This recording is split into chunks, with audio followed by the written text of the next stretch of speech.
أعوذ بالله من الشيطان الرجيم بسم الله الرحمن الرحيم. Kita mulai kajian kita dengan membaca Alhamdulillahi Rabbil Alamin, wassalatu wassalamu ala ashrafil anbiya'i wal mursalin wa ala alihi wa ashabihi ajma'in. Asyhadu an la ilaha illallah wahdahu la syarika lah wa asyhadu anna Muhammadan abduhu wa rasuluhu la nabiyya wa la rasula ba'dah. Amma ba'du. Para hadirat yang dimuliakan oleh Allah Subhanahu wa taala, mohon maaf flyer yang tersebar bahwa kajian kita betul membahas tentang Sahih Fiqih Sunnah, tapi judulnya atau judul kecilnya ada kekeliruan di sana. Tertulis di sana Bismillahirrahmanirrahim, bab haid dan nifas. Ternyata kajian itu bukan di majelis ini, di majelis yang berbeda.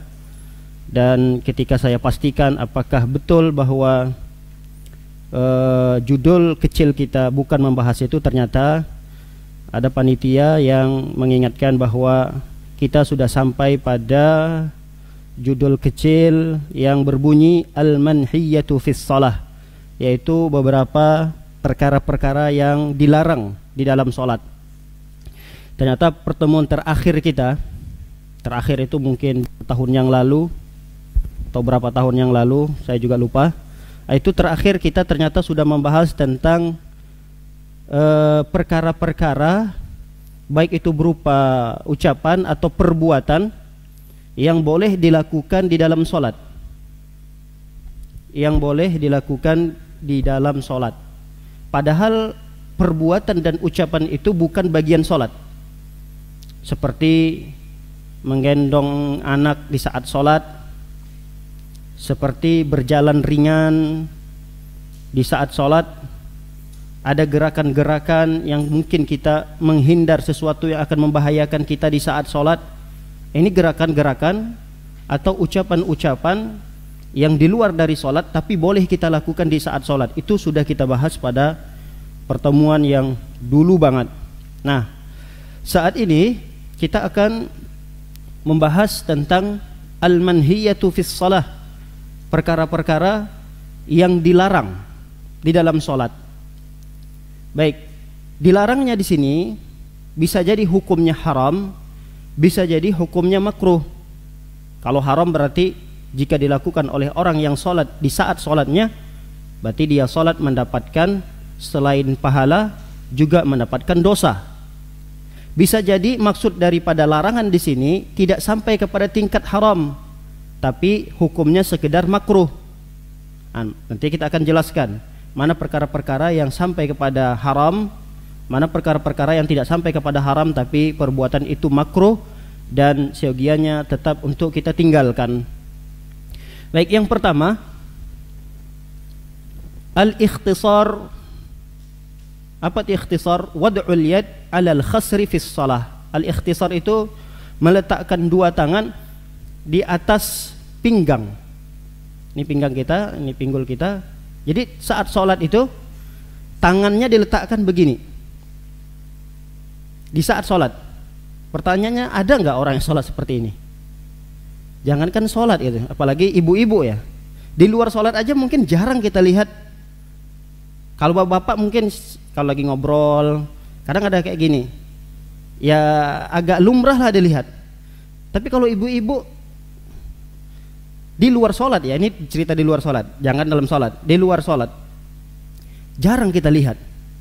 Kalau ada ibu-ibu yang ini apa nih bahasa Indonesianya nih gini, kalau bahasa Arabnya ikhtisar, kalau bahasa kita apa? Tolak pinggang, tolak pinggang, kayak petantang petenteng gitu, gini. Jadi ini dilarang di dalam sholat dan sampai pada tingkat haram. Perbuatan ini sampai pada tingkat haram. Kenapa? Karena Nabi SAW pernah melarang hal ini sebagaimana diriwayatkan oleh Abu Hurairah. Naha 'anil khasri fis shalah. Kata Abu Hurairah mengatakan bahwa Nabi SAW melarang tolak pinggang di saat sholat. Kalau di luar sholat boleh atau tidak? Boleh, silahkan. Tapi kita kembalikan kepada adat istiadat di sebuah daerah. Layak enggak? Pantas enggak seseorang itu melakukan tolak pinggang di depan umum? Pantas atau tidak? Kalau pantas biasa-biasa aja di tengah-tengah ibu-ibu sekalian tidak ada masalah. Tapi kalau di dalam sholat itu dilarang. Kenapa? Nah, di sini dijelaskan hikmahnya oleh para ulama. Tidak ada di kitab ini, ada saya merujuk di sebagian tulisan. Kenapa hal ini dilarang? Pertama, karena perbuatan tolak pinggang itu selalu dilakukan oleh iblis. Bahkan sampai ketika iblis itu diusir dari surga, dia tetap dalam kondisi seperti ini, menunjukkan kesombongan. Jadi perbuatan itu ternyata tercela walaupun di luar sholat gitu. Kenapa? Karena perbuatan ini pernah dilakukan oleh iblis. Bahkan ketika iblis itu diturunkan dari surga, dalam kondisi dia tetap seperti ini. Seakan-akan apa? Gayanya itu gaya menantang gitu. Gayanya kayak menantang, kayak jagoan. Baik. Ada hikmah yang lain juga dilihat oleh para ulama. Kenapa itu dilarang? Karena itu kebiasaan orang-orang Yahudi. Jadi orang-orang Yahudi itu kebiasaan mereka ngobrol, keseharian mereka itu biasanya mereka seperti ini. Nah, karena itu dilarang oleh Rasul Shallallahu Alaihi Wasallam untuk dilakukan di saat sholat. Kita lihat hadis Aisyah. Aisyah radhiyallahu taala anha mengatakan, "Kanat takrahu an yaj'al al-musalli yadahu fi khasiratihi." Kata Aisyah radhiyallahu taala anha bahwa beliau di sini Aisyah memakruhkan itu membenci. Aisyah mencela orang yang sholat meletakkan tangannya di pinggang, menolak pinggang tadi. Watakul, lalu beliau berkata, innal yahud taf'aluhu, karena perbuatan yang dilakukan oleh orang Yahudi. Ya, sehingga kita menyelisihi mereka. Maka betul hadis Rasulullah SAW mengatakan, man tashabbaha biqaumin fahuwa minhum. Siapa orang yang menyerupai suatu kaum, dia masuk dalam bagian kaum tersebut. Kemudian dari Ziyad bin Sabih, qala sallaitu ila janbi ibnu Umar wa wada'tu yadi ala khasirati falamma shalla qala hadha as-salbu fi as-salah wa kana Rasul SAW yanha anhu. Kemudian hadis Ziyad bin Sabih, ketika itu kata beliau, saya salat di sampingnya Ibnu Umar, sahabat Nabi SAW. Kemudian aku letakkan tanganku di atas pinggang. Kemudian setelah selesai salat, Ibnu Umar mengatakan, salat yang seperti ini adalah salat as-salb. Salb itu ya ini pinggang. Nah, ini salat yang dulu dilarang oleh Rasul sallallahu alaihi wasallam, kata Ibnu Umar. Baik, kita tidak usah berpanjang lebar dalam poin yang pertama ini karena jarang ada di kita orang yang melakukan salat seperti ini. Jangankan di dalam salat ya, di luar salat pun kita sangat hampir tidak terlihat orang yang melakukan tolak pinggang ini. Jadi di luar salat sebaiknya juga dihindari. Baik, perkara yang kedua yang dilarang di dalam salat adalah raf'ul basar ila sama. Raf'ul basar ila sama, mengangkat pandangan mata ke atas. Melihat ke atas. Melihat ke langit, melihat ke plafon, melihat kaligrafi. Biasanya kan masjid-masjid itu ada kaligrafi di atasnya. Jadi dia mengangkat pandangan matanya ke atas seperti ini. Lalu pandangan mata itu di mana di saat sholat? Sudah kita bahas pada pertemuan-pertemuan yang dahulu bahwa sunnahnya di saat sholat ketika kita berdiri mata itu menghadap ke tempat sujud. Jadi kalau tempat sujud kita di bawah, yang kita lihat adalah tempat sujud kita. Atau ada sebagian ulama mengatakan minimal dia melihat setentang dengan arah pandangannya. Setentang dengan arah pandangannya, melihat ke depan seperti ini. Kalau dia melihatnya naik ke atas sedikit, ini yang dilarang. Kalau dia masih setantang searah seperti ini, dia sholat begini, ini masih ada ulama yang membolehkan. Tapi ketika dia sudah mengangkat begini, ini yang termasuk dalam larangan yang poin nomor 2 ini. Apakah larangan ini sampai pada derajat haram atau hanya sekedar makruh? Kalau haram ini berarti kan haram berdosa dilakukan. Atau sekedar makruh. Kalau makruh itu dibenci, dicela pelakunya tapi tidak sampai berdosa, hanya tercela saja. Nah, kata para ulama, poin yang kedua ini sampai pada tingkat haram. Pada tingkat haram, artinya berdosa seseorang kalau melakukan itu di dalam sholat. Sebagaimana sabda Rasul sallallahu alaihi wasallam, kata Rasul sallallahu alaihi wasallam, la yantahiyanna aqwamun an raf'il absarihim 'inda ad-du'a'i fi shalah ila as-sama'i aw liyatakhaffatanna absaruhum. Kata Rasul sallallahu alaihi wasallam, hendaknya sekelompok kaum berhenti. Hendaknya sekelompok kaum berhenti dari mengangkat pandangan matanya ke arah langit di saat berdoa di dalam sholat. Biasa kan memang kebiasaan kita kalau berdoa itu kan melihat ke atas begini kan. Nah, tatkala kita ingin berdoa juga di dalam sholat, itu tidak boleh kita mengangkat mata kita ke atas. Walaupun dalam sholat itu kita sedang berdoa. Misalnya kita sedang berdoa di saat tasyahud akhir, kita sudah selesai membaca sholawat, baca doa, berlindung dari 4 hal, kita lanjutkan lagi doa-doa yang lain. Nah, ketika kita saat tasyahud itu kita mengangkat mata kita, pandangan kita ke atas seperti ini, sebagaimana di luar sholat kita itu berdoa begini. Ya sah-sah saja kalau di luar sholat, tapi kalau di dalam sholat tidak boleh itu dilakukan. Tidak boleh itu dilakukan. Kata Rasulullah SAW, hendaklah sekelompok kaum berhenti melakukan mengangkat pandangan matanya ketika berdoa di dalam sholat, atau kalau dia tidak berhenti, ancamannya atau Allah akan mengambil matanya. Maksudnya apa? Allah akan membutakannya. Ini kan ancaman.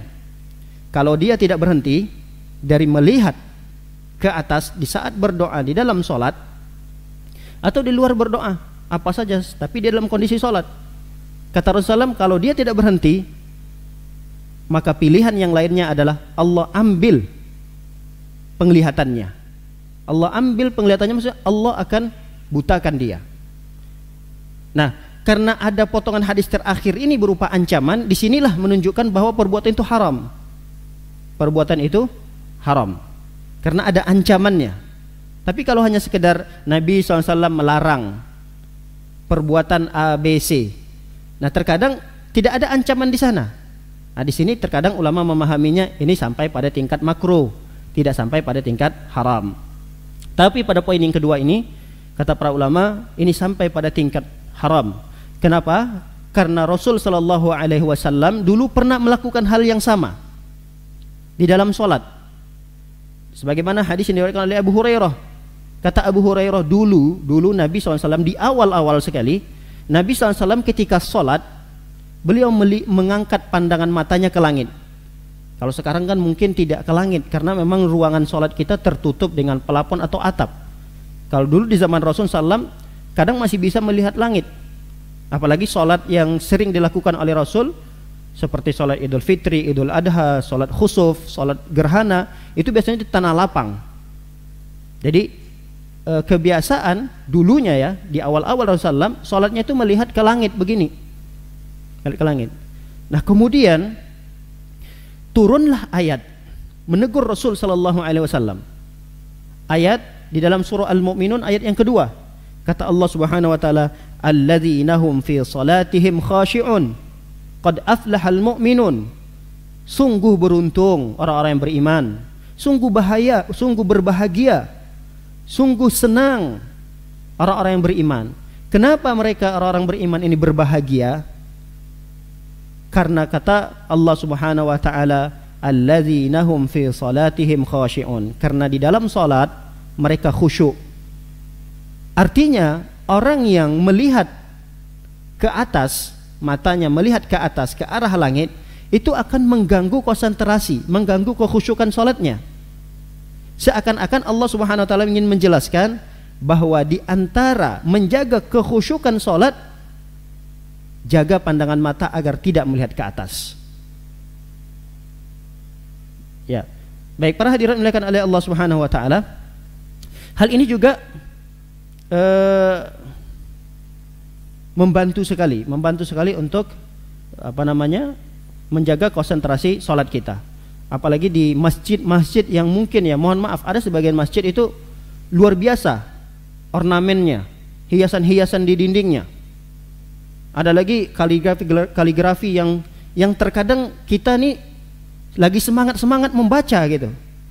Apalagi kita baru pintar baca Al-Qur'an kan, udah mulai fasih baca Al-Qur'annya, udah mulai lancar. Kemudian kita datang masuk di suatu masjid, ada tulisan-tulisan ayat-ayat. Nah, itu hati-hati, jangan sampai juga kita terbawa arus dan terlupakan dengan poin nomor 2 ini. Jangan sampai Allahu Akbar kemudian kita mencoba untuk melihat bacaan tersebut, kemudian setelah melihat mencoba untuk membacanya, ini bacanya gimana ini? Tulisannya indah sekali. Mana awalnya ini? Mana tengahnya? Akhirnya apa? Terganggu konsentrasi sholatnya. Sehingga seharusnya dia baca Al-Fatihah, Al-Fatihahnya baru dia baca 2 ayat, ayat ketiganya memang dia lanjutkan, tapi dia udah nggak konsentrasi. Entahkah itu dia lanjutnya ayat ketiga atau udah ayat keempat atau udah selesai Al-Fatihahnya. Dia malah fokusnya kepada bacaan tadi. Maka untuk membantu itu, hindari agar tidak melihat ke arah atas. Tapi usahakan di saat kita sholat melihat ke arah tempat di mana kita sujud. Baik, yang kedua, an-nazaru ila ma yushghal fis shalah. Yang dilarang, yang ketiga, larangan yang ketiga adalah melihat sesuatu yang menyibukkan kita dalam sholat. Jadi melihat kepada sesuatu yang menyibukkan kita di luar sholat. Jadi di saat sholat hindari melihat sesuatu itu akan menyibukkan kita, menghilangkan konsentrasi kita. Sebagaimana hadis Aisyah radhiyallahu taala anha bahwa Nabi sallallahu alaihi wasallam melihat ada pakaian Aisyah mungkin diberikan hadiah khamisatun. Nah, pakaian ini diberikan kepada Rasulullah. Jadi pakaian ini diriwayatkan oleh Aisyah, pakaian ini diberikan kepada Rasulullah berbentuk hadiah. Tapi pakaian ini ada a'lamun. A'lam ini bisa diterjemahkan apa nih? Pakaian yang ada modif-modifnya. Apalagi? Yang ada apa? Kalau baju-baju yang biasa ada corak-coraknya gitu. Hah? Ada sablonannya, apalah gitu. Sablonannya. Yang penting pakaian itu akan mengganggu konsentrasi. Ada sablonannya, ada coraknya, ada motifnya. Pokoknya pakaian itu bermodel lah, ada model-model motif-motifnya. Nah, pakaian itu diberikan ke Rasul sallallahu alaihi wasallam. Kata Rasul sallallahu alaihi wasallam berkata kepada Aisyah, "Saghalatni a'lamun hazihi." Kata Rasulullah, pakaian ini yang ada motif-motifnya tadi telah menyibukkanku, telah membuat aku sibuk sehingga mengganggu konsentrasi salatku. Idhabu biha ila Abi Jaham wa'tuni bi anbijaniyah. Kata Rasulullah berpesan kepada sahabat yang membawakan tadi, tolong pergi kembali, bawa pakaian ini ke Abu Jaham dan datangkan kepadaku pakaian yang kasar, yang biasa-biasa saja, yang tidak ada motifnya, pakaian yang polos saja. Tolong bawakan aku yang biasa-biasa saja, jangan pakaian yang mungkin harganya lebih bagus, lebih mahal, karena banyak motif dan modelnya, sehingga hal tersebut Rasul SAW tidak inginkan dan minta dibawakan pakaian yang biasa saja yang tidak ada motifnya. Baik, para hadirin dimuliakan oleh Allah Subhanahu wa taala, menggunakan pakaian-pakaian yang mungkin akan mengganggu salat orang lain atau salat kita, maka ini sampai pada derajat makruh walaupun tidak haram. Dan terkadang itu bisa kita rasakan. Saya tidak tahu, mungkin ibu-ibu sekalian pernah mengalami atau tidak. Orang yang misalnya di depan kita di depan kita. Kalau biasanya di bapak-bapak karena memang sering sholat berjamaah ya. Kalau ibu-ibu Allah taala alam, saya tidak tahu apakah pernah mengalami itu. Terkadang itu benar. Apalagi pakaian itu walaupun tidak bermotif ya. Ada pakaian yang dia polos tapi ada bacaannya. Karena baju kaos itu kan biasa ini bapak-bapak biasanya pakai sholat pakai baju kaos. Kalau pakai baju kemeja, baju koko kan nggak ada bacaan-bacaannya. Kan dia pakai baju kaos yang di belakangnya ada tulis-tulisan. Nah orang yang di belakangnya itu kan akan terganggu sekali konsentrasinya. Allahu Akbar. Dia mengelak ke bawah, kadang-kadang kan dia ngelihat sejajar begini. Kemudian dia tertarik dengan bacaan itu, mencoba untuk membacanya. Ini kan mengganggu lagi. Nah terkadang ada lagi jamaah itu dia pakai sarung. Ini kita udah mencoba nih untuk melihat di tempat sujud. Tapi bacaan sarungnya itu ada di tengah-tengah. Tergambarkan enggak? Kalau di ibu-ibu mungkin saya nggak paham apakah ini terjadi atau tidak, karena kan jarang ibu-ibu pakai sarung gitu. Ada bapak juga kalau sholat berjamaah itu pakai sarung. Tapi senang sekali kalau mereka itu pakai sarung, capnya itu apa namanya? Merek sarungnya itu biasanya ditaruh di tengah-tengah di antara dua kakinya di bawah. Padahal kan bisa dibalik sebenarnya. Bacaan itu digulung, diikat. Jadi yang sarung tanpa bacaan itulah yang di bawah gitu. Nah, ini mengganggu. Dan ini hukumnya makruh bagi orang yang sholat tadi melihat bacaan-bacaan seperti sesuatu yang dilihat lalu mengganggu, dan orang yang menggunakan itu juga mendapatkan bagian daripada dosanya karena mengganggu konsentrasi orang lain untuk sholat. Baik, ini perlu kita perhatikan poin nomor 3 ini. Jadi usahakan walaupun kita sholat di rumah, jadi kita cari tempat sholat di rumah itu yang tidak menyibukkan pandangan mata kita. Jangan sampai kita sholatnya di depan lemari. Depan lemari kaca semua, bening lagi. Di situ ada hiasan ini, hiasan itu, hiasan ini. Allahu Akbar. Tadi udah ngelihat di sini nih tempat sujud, tapi angkat-angkat, waduh, masih ada yang kosong. Nah, nanti bulan depan lah suami kalau udah gajian mau pengen beli ini, sholatnya terganggu. Saya tidak tahu apakah ini pernah terjadi, tapi mungkin ada, tapi bukan di sini. Iya, wallahu alam bisawab. Usahakan untuk mencari tempat sholat ya, kalau memang di area di rumah ya ibu-ibu sekalian yang sering sholat di rumah ya, cari tembok-tembok yang polos, yang di depannya tidak ada sesuatu yang menjadikan atau menyibukkan konsentrasi kita.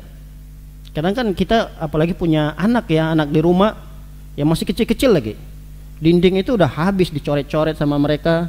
Kadang-kadang ada ukiran-ukiran, ada lukisan-lukisan. Kadang tanpa kita sadari kita terbawa arus. Padahal kita sedang sholat nih. Ih, anak saya gambar apa sih nih? Lama-kelamaan bagus juga nih gambarnya. Udah bisa nulis A, udah nulis B, C dan seterusnya, angka. Nah, ini sebaiknya dihindari. Karena itu akan mengurangi konsentrasi sholat kita. Kalau konsentrasi sholat kita berkurang, itu artinya pahala sholat kita, kualitas sholat kita juga berkurang. Makanya di hadis Rasulullah SAW, Rasul mengatakan ada orang yang selesai sholat, dia tidak mendapatkan pahala dari sholatnya kecuali 1/10. Cuma 1/10-nya doang. Ada orang yang mendapatkan 1/9, 1/8, 1/7, 1/6 dan seterusnya. Ada yang mendapatkan setengah dari pahala sholat yang dia lakukan. Itu kenapa kok sampai berbeda-beda tingkatannya? Terkadang kita saja yang satu saf misalnya sholat bersama teman-teman yang lain di waktu yang sama, di sholat yang sama, tapi ketika salam, assalamualaikum, assalamualaikum, masing-masing kita itu berbeda-beda kualitas dan pahala yang kita dapatkan. Itu tergantung berarti konsentrasi dari sholat yang kita lakukan. Baik, berikutnya yang keempat, al-iltifatu li ghairi hajah. Yang tidak boleh dilakukan di saat sholat adalah menoleh, melirik-lirik ke kiri, ke kanan di saat sholat tanpa ada kebutuhan. Kalau ada kebutuhan boleh. Misal apa sih kebutuhannya? Kita sholat di rumah, Allahu Akbar. Kita tahu tadi sebelum sholat kita lupa memposisikan anak kita itu di posisi yang aman. Tapi kita udah takbir nih, Allahu Akbar. Kita sholat di samping kasur yang anak kita tidur di situ, tiduran. Tadi lupa memang, kenapa nggak diturunin dulu gitu supaya aman. Nah karena udah takbir Allahu Akbar, sehingga setiap rakaat dia mau sholat, dia sedikit melirik. Oh aman anaknya. Sholat lagi dia, lanjutin bacaannya, dilirik sedikit, aman. Nah ini tidak ada masalah. Lirikan seperti ini ada kebutuhan. Yang nggak boleh itu adalah melirik ke kiri, melirik ke kanan, melirik ke kiri, nggak ada kebutuhan. Akhirnya menjadi kebiasaan. Nah, ini bahayanya kalau kita sholatnya di masjid. Misal kadang-kadang ibu-ibu kan sebelum masuk masjid dia sholat tahiyatul masjid dulu.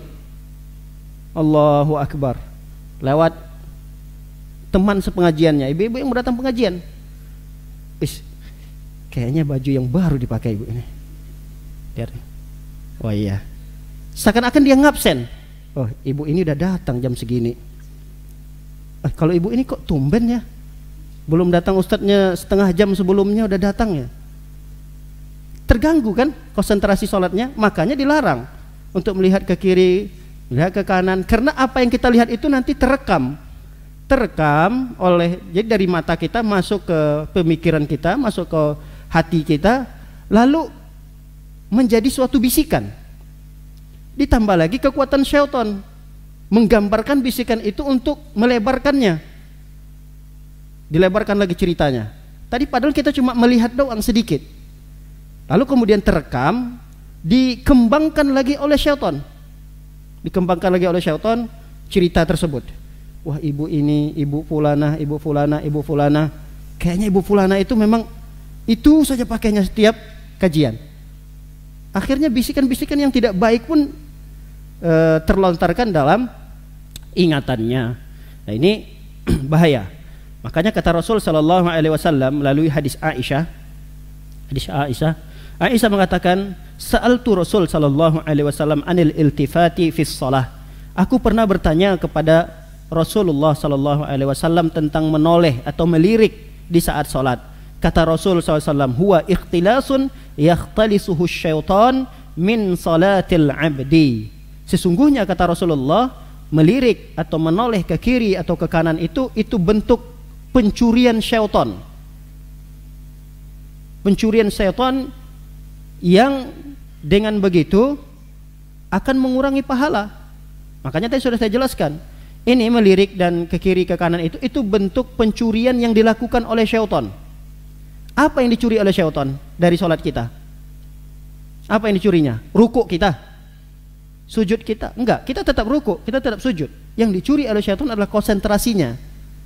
Kalau konsentrasinya hilang, berarti pahala kita lah yang berhasil dicuri oleh syaitan tersebut.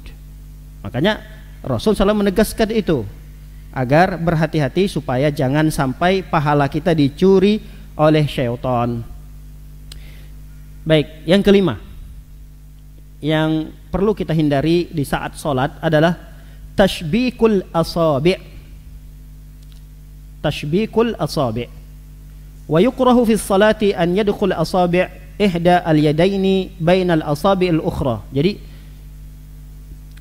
kata muallif mengatakan, makruh hukumnya di dalam sholat memasukkan jari jemari kanan misalnya ke dalam jari jemari kiri. Gini, di saat sholat pernah melakukan itu? Jarang. Mungkin tidak pernah kita melakukan perkara ini dalam sholat seperti ini. Tapi jangan pahami bahwa hal ini dilarang hanya di dalam sholat. Perlu kita pahami bahwa yang dilarang itu tidak hanya dalam sholat, bahkan di luar sholat, dalam kondisi, perlu kita garis bawahi, dalam kondisi ketika kita ingin hadir ke masjid, kita sudah berwudu dari rumah, kemudian kita menuju masjid, ingin mengerjakan salah satu sholat, apakah sholat maghrib, zuhur, asar. Nah, perjalanan kita dari rumah tadi itu sudah terhitung sholat. perjalanan kita dari rumah tadi itu sudah terhitung sholat sampai di masjid, kita sholat tahiyatul masjid. Biasanya kita lihat timernya belum menandakan akan didirikannya sholat, sehingga terkadang kita nunggu dulu 10 menit lagi. Setelah selesai sholat tahiyatul masjid, kadang kita ada waktu untuk menunggu. Nah, waktu menunggu kita 10 menit ini juga dalam kondisi kita sedang sholat. Jadi kita tidak boleh dalam kondisi menunggu untuk didirikan satu sholat tadi, dalam kondisi tangan kita begini. Kadang kan kalau kita duduk menunggu sholat, ini duduk nih, terkadang kan kita suka gini tangan kita sambil ya berzikir, bersalawat, nunggu yang lain, tangan kita begini. Ini tidak boleh. Lah, itu kan bukan dalam sholat. Iya betul, posisi itu belum dikatakan dia mengerjakan sholat yang akan dia kerjakan, tapi kondisi itu sudah terhitung sebagai sholat dan dia mendapatkan pahala sholat. Dia tetap mendapatkan pahala sholat. Ya. Baik, para hadirin dirahmati oleh Allah Subhanahu wa taala, kita bacakan hadisnya. Hadis Abu Hurairah radhiyallahu taala anhu.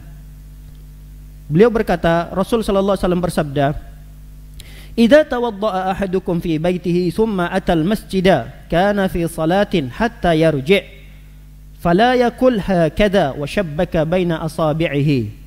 Kata Rasul sallallahu alaihi wasallam, apabila seseorang berwudu di rumahnya, sudah berwudu di rumahnya, kemudian dia mendatangi masjid. Nah, ketika dia mendatangi masjid ini, dia sudah disebut orang yang sudah mengerjakan sholat, atau dia disebut sebagai orang yang sedang mengerjakan sholat. Bisa dipahami? Sampai kapan dia dikatakan mengerjakan sholat? Sampai dia pulang. Sampai dia pulang.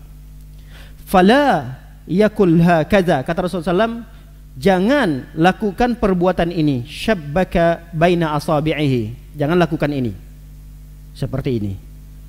Nah, bagaimana kalau kita datang ke masjid itu bukan dalam rangka untuk mengerjakan sholat, ya, tapi karena mungkin ada undangan, musyawarah, karena dia salah satu pengurus atau panitia, ya tujuan dia memang bukan untuk menghadiri sholat 5 waktu. Memang kegiatan musyawarah itu ada dilakukan di masjid. Bolehkah dia ketika menunggu teman-temannya datang dia melakukan tasbih seperti ini? Boleh, tidak mengapa. Yang tidak boleh itu kami tekankan kali dan kami ulangi kembali, bahwa di saat kita sudah mulai berwudu, sudah memakai pakaian rapi menutup aurat, kita berjalan atau menggunakan kendaraan ke masjid, nah, ini sudah terhitung kita sholat. Sudah terhitung kita sholat sampai kita nanti ke masjid. Di masjid belum misalnya didirikan sholat, kita masih menunggu, ini juga terhitung kita sedang sholat. Sampai nanti setelah selesai sholat wajib yang akan kita kerjakan, ini juga terhitung masih dalam kondisi sholat. Bahkan sampai kita pulang. Ya, kalau kita habis sholat, assalamualaikum, kita duduk sejenak baca zikir, ini juga dalam kondisi sholat, masih terhitung sholat. Sampai kapan kita selesai sholatnya? Sampai kita pulang lagi. Begitu kata Rasul sallallahu alaihi wasallam. Jadi antara durasi kita pergi dari rumah, keluar dari rumah, dan sampai kembali lagi di rumah, hindari untuk melakukan tasbih ini. Hindari untuk melakukan tasbih. Baik, para hadirin muliakan oleh Allah Subhanahu wa taala. Ismail bin Umayyah, beliau berkata, aku pernah bertanya kepada Nafi' tentang seorang laki-laki yang sholat, lalu dia mentasbik ya, tangannya seperti ini. Kata Ibnu Umar, kenapa hal itu dilarang? Tilka salatul maghdubi alaihim, karena itu adalah salat orang yang dimurkahi oleh Allah Subhanahu wa taala. Al-maghdubi alaihim adalah orang yang dimurkahi. Jadi kita menghindari agar kita tidak termasuk dalam golongan orang-orang yang dimurkahi oleh Allah Subhanahu wa taala. Makanya para ulama menggolongkan perbuatan tasbih ini, walaupun dia tidak sedang sholat, sedang menunggu, menanti sholat, tapi dia di masjid, ini pun tidak boleh dilakukan, karena ini merupakan sholat orang-orang yang dimurkai oleh Allah Subhanahu wa taala. Baik, yang keenam, Yang keenam, farqa'atul asabi'. Farqa'atul asabi ini kalau bahasa Indonesia kita apa namanya nih? Nih, membunyi-bunyikan jari jemari apa namanya? Membunyi-bunyikan lah pokoknya. Nggak tahu bahasa Indonesianya apa. Ada yang tahu? Keretakin jari, kadang kaki. Senangnya kita, walaupun ya mudah-mudahan itu tidak ada unsur kesengajaan ya. Kadang kan memang dia bunyi sendiri. Biasanya kalau kita bangun dari sujud ya, mau berpindah ke rakaat berikutnya, kadang dia bunyi sendiri. Kalau itu ada masalah, dia bunyi gini, bunyi, dengar. Nah terkadang seperti itu. Yang nggak boleh itu, yang nggak boleh termasuk makruh adalah bahkan haram. Bisa termasuk haram kata para ulama kalau itu sering dan banyak sekali dilakukannya. Kalau sekali tadi bangun dari sujud bunyi sekali ya tidak ada masalah lah kalau tidak sengaja. Kalau sengaja makruh. Kalau sudah berdiri nih, udah tahu dia tangannya bunyi, dibunyinya lagi gini. Ini kan udah gini tadi. Terus dia buka sedekapan tangannya, lalu dia bunyikan lagi tangannya. Ini sampai pada tingkat haram. Perbuatan ini haram. Kenapa? Karena ini kata pengarang mengatakan ini adalah tala'uban bis shalah. Terkesan ini adalah main-main dalam sholat. Sholat masa mainin jari-jari gitu. Ini termasuk penghinaan terhadap sholat, tidak menghormati kehormatan sholat. Makanya Syu'bah ini mantannya budak Ibnu Abbas. Beliau berkata, "Shallaitu ila janbi Ibnu Abbas." Aku pernah salat di sampingnya Ibnu Abbas. Fa faqa'tu asabi'i. Aku sengaja membunyi-bunyikan jari jemariku. Falamma qadaitu shalah, ketika aku sudah selesai salat, Ibnu Abbas mengatakan, "La ummalak." Celaka kamu wahai Syu'bah. "Atafqa'u asabi'aka wa anta fis shalah?" Apakah engkau membunyikan jari jemarimu sedangkan kamu saat itu sedang sholat? Celaka kamu. Ini kalimatnya kalau kita terjemahkan, la ummalak, kamu nggak punya ibu apa gitu. Ini bahasa yang saking kasarnya gitu. Tapi kalau kita ya bahasanya celaka kamu, binasa kamu wahai Syu'bah, melakukan bunyiin apa tadi jari jemari di saat sholat. Ini menunjukkan perbuatan ini haram apabila dilakukan begitu banyak. Kalau dia melakukannya sedikit tapi ada unsur kesengajaan, maka itu jatuh kepada makruh. Baik. Yang keberapa sekarang? Ke-8. Ya, ke-7. Yang ke-7, al-iltihafu bis-saubi wa ja'ala al-yadaini min dakhili fatarka wa tasjud hakadha. As-sadlu. Yang ke-7 itu dilarang adalah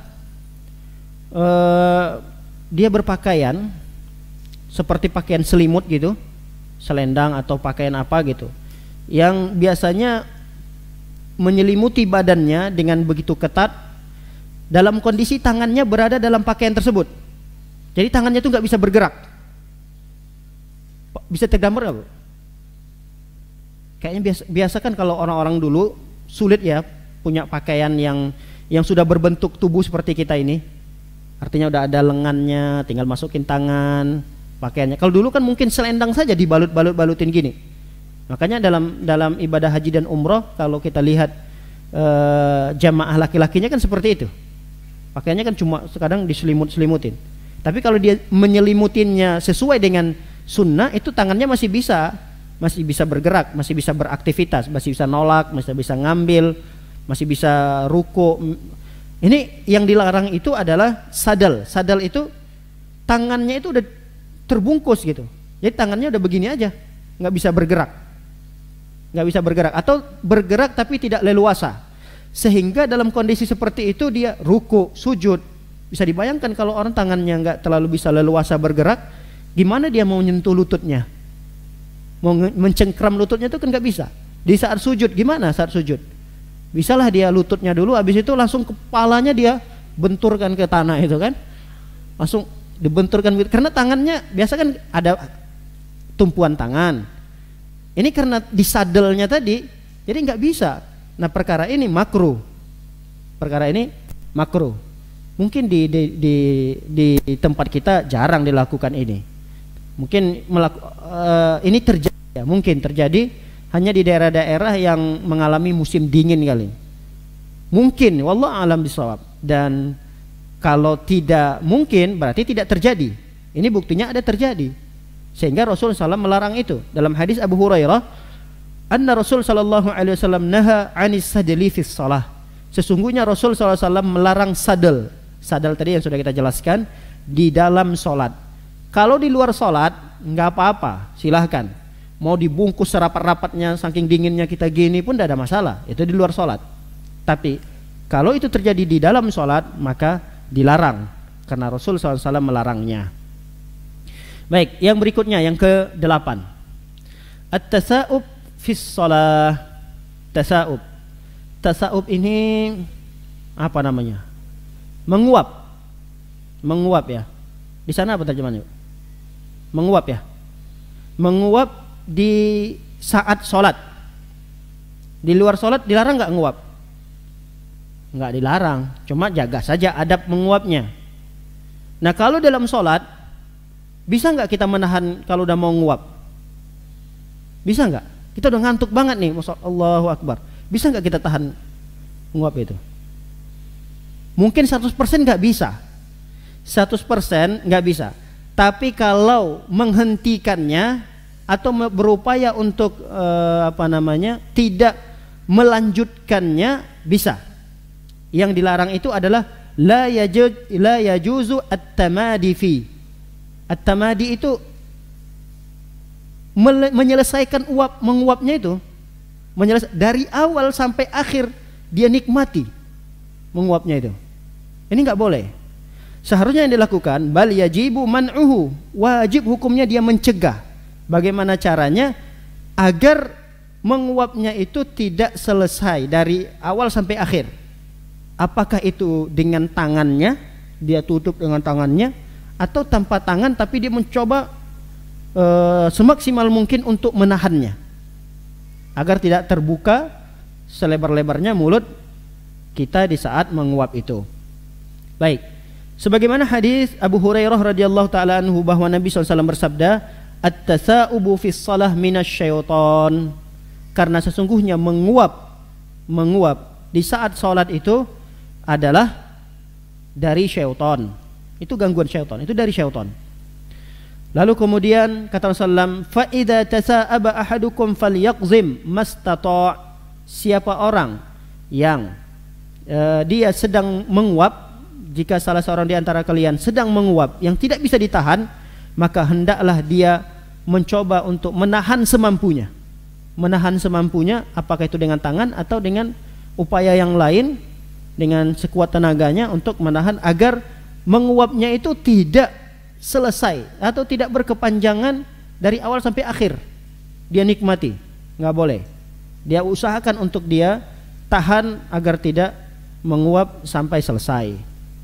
Baik. Wala tusyra' al-isti'adha 'anit tasa'ub. Kata beliau, tidak ada syariatnya di saat kita selesai menguap itu membaca a'udzubillahi minasyaitonir rajim. Tadi kan dalam hadis Rasul mengatakan tasawuf itu kan dari syaitan. Kalau ada syaitan biasanya untuk mengusir dan menghindari bisikan syaitan kita baca apa? A'udzubillahi minasyaitonir rajim. Nah, di dalam salat tidak boleh kita baca. Misalnya kita menguap nih, misal gitu. Nah, usahakan tidak berbunyi seperti itu. Itu bentuk cara kita untuk menahannya. Nah, setelah kita melakukan itu tidak boleh membaca apapun. Udah, lanjutkan bacaan sholat kita. Tadi sampai di mana bacaan sholat kita? Lanjutkan. Jadi tidak perlu membaca a'udzubillahi minasyaitonir rajim. Karena apa? Karena tidak ada dalil yang menjelaskan tentang itu. Baik. Yang berikutnya, yang ke-9. Al-busaqu jihatal qiblah au anil yamin. Tidak boleh meludah ke arah kiblat atau ke arah kanannya. Jadi ke arah kanan nggak boleh, ke arah kiblat juga tidak boleh. Kalau memang mengharuskan kita saat itu ingin meludah. Pernah meludah di saat sholat, Ibu? Pernah? Nggak pernah. Jangan meludah di sini digambarkan, dibayangkan meludah seperti kita meludah biasa ya. Bisa jadi meludah di sini maksudnya adalah meludah. Pertama, ada orang yang mungkin kebiasaannya yang meludah terus. Ada yang kedua modelnya, ini terjadi pada kita mungkin. Ternyata ada sisa-sisa makanan tiba-tiba lepas dari selitan gigi kita kan. Kita udah berupaya tadi sebelum sholat untuk membersihkan gigi, iya. Tapi kan kita nggak tahu apakah sudah selesai atau sudah habis semua sisa makanan itu. Ternyata ada yang tersisa. Nah, apa yang harus dilakukan ini? Diludahkan atau dibiarkan saja di mulut? Atau ditelan? Ditelan sayang kan kalau dibuang. Tapi dalam sholat. Nah, kalau dalam sholat nanti bisa batal. Kalau makanan itu banyak, tapi dikit. Ya dikit nantilah kita bahas tentang itu. Ada nanti bab khusus tentang pembatal-pembatal sholat. Apakah makan atau sisa makanan yang terselit di gigi itu membatalkan sholat di saat tertelan? Apakah itu membatalkan sholat? Itu mungkin ada pembahasan khusus. Tapi yang ingin kita tekankan di sini, ada sisa makanan, apa yang harus kita lakukan tatkala dia sudah lepas? Ya kita kalau dibiarkan dalam mulut sampai selesai sholat, silahkan, tidak ada masalah. Tapi harus terjamin bahwa sisa makan itu tidak tertelan ya. Bisa menjamin atau tidak? Kan kita sedang baca kadang-kadang, kan kumat kamit mulutnya, tiba-tiba dia berada di ujung tenggorokan, kemudian tertelan, bahaya. Berarti apa yang harus kita lakukan? Mau tidak mau kita harus keluarkan. Nah, inilah disebut dengan diantaranya meludah itu. Nah, terkadang kita mau meludahkannya ini harus tahu juga bagaimana caranya. Apakah kita asal meludahnya langsung kita arahkan ke depan, arah kiblat, misalnya gini, kan begitu. Mudahnya, maksudnya meludahkan seperti itu, sisa makanan itu di depan kiblat atau di sebelah mana? Sebelah kanan atau sebelah kiri? Maka dijelaskan di sini. Hendaknya kita melakukan itu ke arah sebelah kiri. Kenapa? Kadang kan ada yang bertanya kenapa harus seperti itu gitu. Karena dijelaskan di sini, sebagian ulama menjelaskan di sini juga kalau tidak salah dijelaskan sedikit. Kita bacakan hadisnya. Hadis Jabir. Beliau berkata, Nabi SAW bersabda, Inna ahadakum idha qama yusalli fa inna Allah tabaraka wa ta'ala kibala wajhihi. Sesungguhnya apabila salah seorang di antara kalian mendirikan sholat, salah seorang di antara kalian sedang sholat atau mendirikan sholat, ketahuilah bahwa sesungguhnya Allah itu ada di hadapan wajah kita.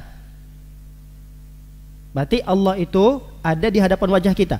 Kenapa tadi dilarang untuk meludah ke arah kiblat? Karena hadis ini sangat jelas menerangkan kepada kita Allah itu ada di depan wajah kita. Jadi nggak boleh kita meludah ke depan. Kita lanjutkan lagi hadisnya. Fala yabsuqanna qibala wajhihi wala an yaminihi. Maka jangan kalian meludah ke arah wajah kalian, ke depan wajah kalian, dan jangan pula ke arah kanan, ke sisi sebelah kanan. Waliyabsuq an yasarihi tahta rijlihi al-yusra. Tapi meludahlah ke arah kiri di bawah kaki kiri. Jadi arahnya juga sebelah kiri, namun diarahkan ke kaki sebelah kiri. Fa in ujilat bihi badiratun falyakul bi thawbihi hakadha. Tapi jika tidak mungkin lagi, udah sesak banget, udah mau keluar dia, nggak mungkin, harus keluar dari mulut kita sesuatu itu atau ludah tersebut, maka kata Rasulullah SAW, ambil pakaiannya, jadi di pakaiannya itu dia ludahkan. Kalau memang dia banyak cairannya, summa tawa thawbahu ba'dahu ala ba'din, kemudian dilipatkan begini pakaiannya. Kalau dia misalnya pakai mukena atau pakai jilbab, ya digini kan. Boleh atau tidak? Boleh. Najis atau tidak? Ludah najis atau tidak? Hah? Enggak, dia tidak najis. Jadi kita dalam kondisi tidak bernajis di saat itu kalau kita meludahkan di pakaian kita. Karena khawatir juga kalau kita meludahnya ternyata itu banyak, sedangkan kita sholat berjamaah. Di sebelah kiri kita ada juga orang. Kita mau semprot di sebelah kiri kena orang. Rencananya mau disemprotkan ke kaki kita, ke arah kaki kita, kenanya ke pakaian orang. Nanti habis sholat dikira kita cari gara-gara. Kita padahal mau sholat, mau ngamalkan hadis ini. Nah, jadi boleh diludahkan ke arah kiri kalau kita sholat sendiri. Kalau kita sholatnya berjamaah, ya untuk kehati-hatian ludahkan saja ke jilbab kita atau ke bagian pakaian kita supaya yang mengenai pakaian kita, tidak mengenai pakaian orang lain. Baik, tapi di sini tidak dijelaskan kenapa tadi dilarang meludah ke arah ke sisi sebelah kanan. Kenapa? Karena di sisi sebelah kanan ini ada malaikat. Malaikat yang menulis catatan amal kebaikan kita. Loh, kalau sebelah kiri ada atau tidak malaikatnya? Ada atau tidak? Ada. Tapi dalam riwayat hadis diceritakan bahwa malaikat yang sebelah kiri yang mencatat amal keburukan kita itu, dia berada tidak dekat dengan kita, dia jauh. Dia jauh dari sisi sebelah kiri kita. Karena dia enggak tega gitu melihat seorang hamba bermaksiat kepada Allah lalu dicatat catatan amalan keburukannya itu. Karena dia tidak tega, karena dia tidak sanggup melihat seorang hamba ini bermaksiat kepada Allah, sehingga dia agak jauh gitu dari seorang hamba ini. Kalau malaikat yang sisi sebelah kanan, karena dia mencatat kebaikan-kebaikan hamba, dia senang untuk mendekat. Apalagi saat itu dia melakukan kebaikan, lakukan sholat. Sehingga malaikat yang sisi sebelah kanan itu dia mendekat. Dia dekat, sehingga kita tidak boleh sembarangan di dalam meludah di saat sholat. Baik, para hadirin dimuliakan oleh Allah Subhanahu wa taala, kita lanjutkan di poin yang berikutnya. Poin yang ke-10. Taghmidul ainaini fi shalah. Meram di saat sholat. Apa? Seram apa meram? Meram kan? Biasanya karena seram kita meram. Mungkin karena seram. Tapi kan dalam sholat emang ada sesuatu yang menyeramkan. Kenapa terkadang ada orang merem, dipejamin matanya di saat sholat? Dia nggak tidur. Mungkin untuk menjaga konsentrasi sholatnya. Nah, niatnya baik, niatnya bagus untuk menjaga konsentrasi sholat, sehingga supaya penglihatannya tidak kemana-mana, ke depan, ke kiri, ke kanan. Akhirnya dari awal sholat sampai akhir dia merem terus. Bolehkah seperti itu? Tidak boleh. Bahkan kalau dia menganggap itu adalah suatu kebaikan bagi sholatnya, ini termasuk bid'ah kata para ulama. Berarti haram hukumnya dilakukan itu. Tapi kalau ada sesuatu yang menjadikan dia meram, tapi tidak menjadi kebiasaan, hanya tiba-tiba ada sesuatu yang mengganggu. Misal di saat dia sholat itu ada jatuh apa gitu. Yang satu jatuh itu ternyata bisa mengganggu sekali. Maka di saat itu dia meram sebentar. Setelah dia bisa memulihkan keadaan, dia buka lagi matanya. Nah, di saat itu boleh, meram seperti ini boleh. Tapi kalau sudah menjadi kebiasaan, setiap kali sholat meram, nah ini haram hukumnya dilakukan. Baik, kita bacakan teks yang dituliskan di sini. Ada Ibnu Qayyim. Di sini dijelaskan oleh Ibnu Qayyim. Walam yakun min hadiyihi sallallahu alaihi wasallam taghmidu ainaihi fi shalah. Tidak ada petunjuk dari Nabi sallallahu alaihi wasallam memeramkan dua mata di saat salat. Bahkan di dalam hadis banyak Rasul sallallahu alaihi wasallam melakukan gerakan-gerakan di dalam salat dalam kondisi Rasul melihat. Contoh, Rasul sallallahu alaihi wasallam di dalam salat pernah seakan-akan mengambil sesuatu. Itu dilihat oleh sahabat. Ini di saat sholat nih, Rasul seperti menggapai sesuatu, diambil oleh Rasul SAW begini di saat sholat. Nah setelah sholat ditanya oleh sahabat, ya Rasulullah, tadi kami melihat Anda di saat sholat menggapai sesuatu. Apa yang dilakukan? Apa yang kiranya engkau lakukan ya Rasulullah? Kata Rasulullah, tadi dalam sholat aku ditampakkan kenikmatan surga, ada buah-buahan surga. Saya mencoba untuk mengambil itu. Andai kata dapat saya raih itu, maka ketika dinikmati akan kenyang selama-lamanya, tidak lapar-lapar lagi. Jadi dilihat oleh sahabat, berarti Rasulullah SAW dalam kondisi matanya terbuka. Jadi tidak pernah Rasulullah SAW itu memejamkan kedua matanya. Dalam hadis yang lain, Rasulullah SAW juga dilihatkan dalam sholat tentang seorang perempuan yang disiksa dalam neraka karena mengurung kucing dan tidak diberikan makan. Itu dia saat sholat. Kemudian terkadang Rasulullah SAW juga melihat ada hewan yang lewat di depan sholatnya, sehingga Rasulullah SAW mencoba untuk menahan, untuk menghalangi sesuatu yang lewat tersebut. Berarti mata harus tetap terjaga, tidak meram. Nah, ini hukum asalnya sholat. Jadi tidak boleh, bahkan haram hukumnya, kalau diyakini itu adalah merupakan sesuatu yang membantu untuk menjaga konsentrasi sholatnya, dan itu dilakukan sering, terus menerus, maka jatuh kepada hukumnya haram.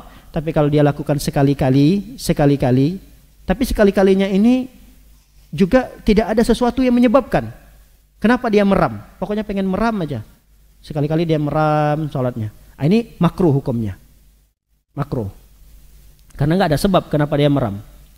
Baik, yang berikutnya at-tamatti fis shalah. At-tamatti fis shalah. Tamatti ini memanjang-manjangkan badan. Apa namanya itu?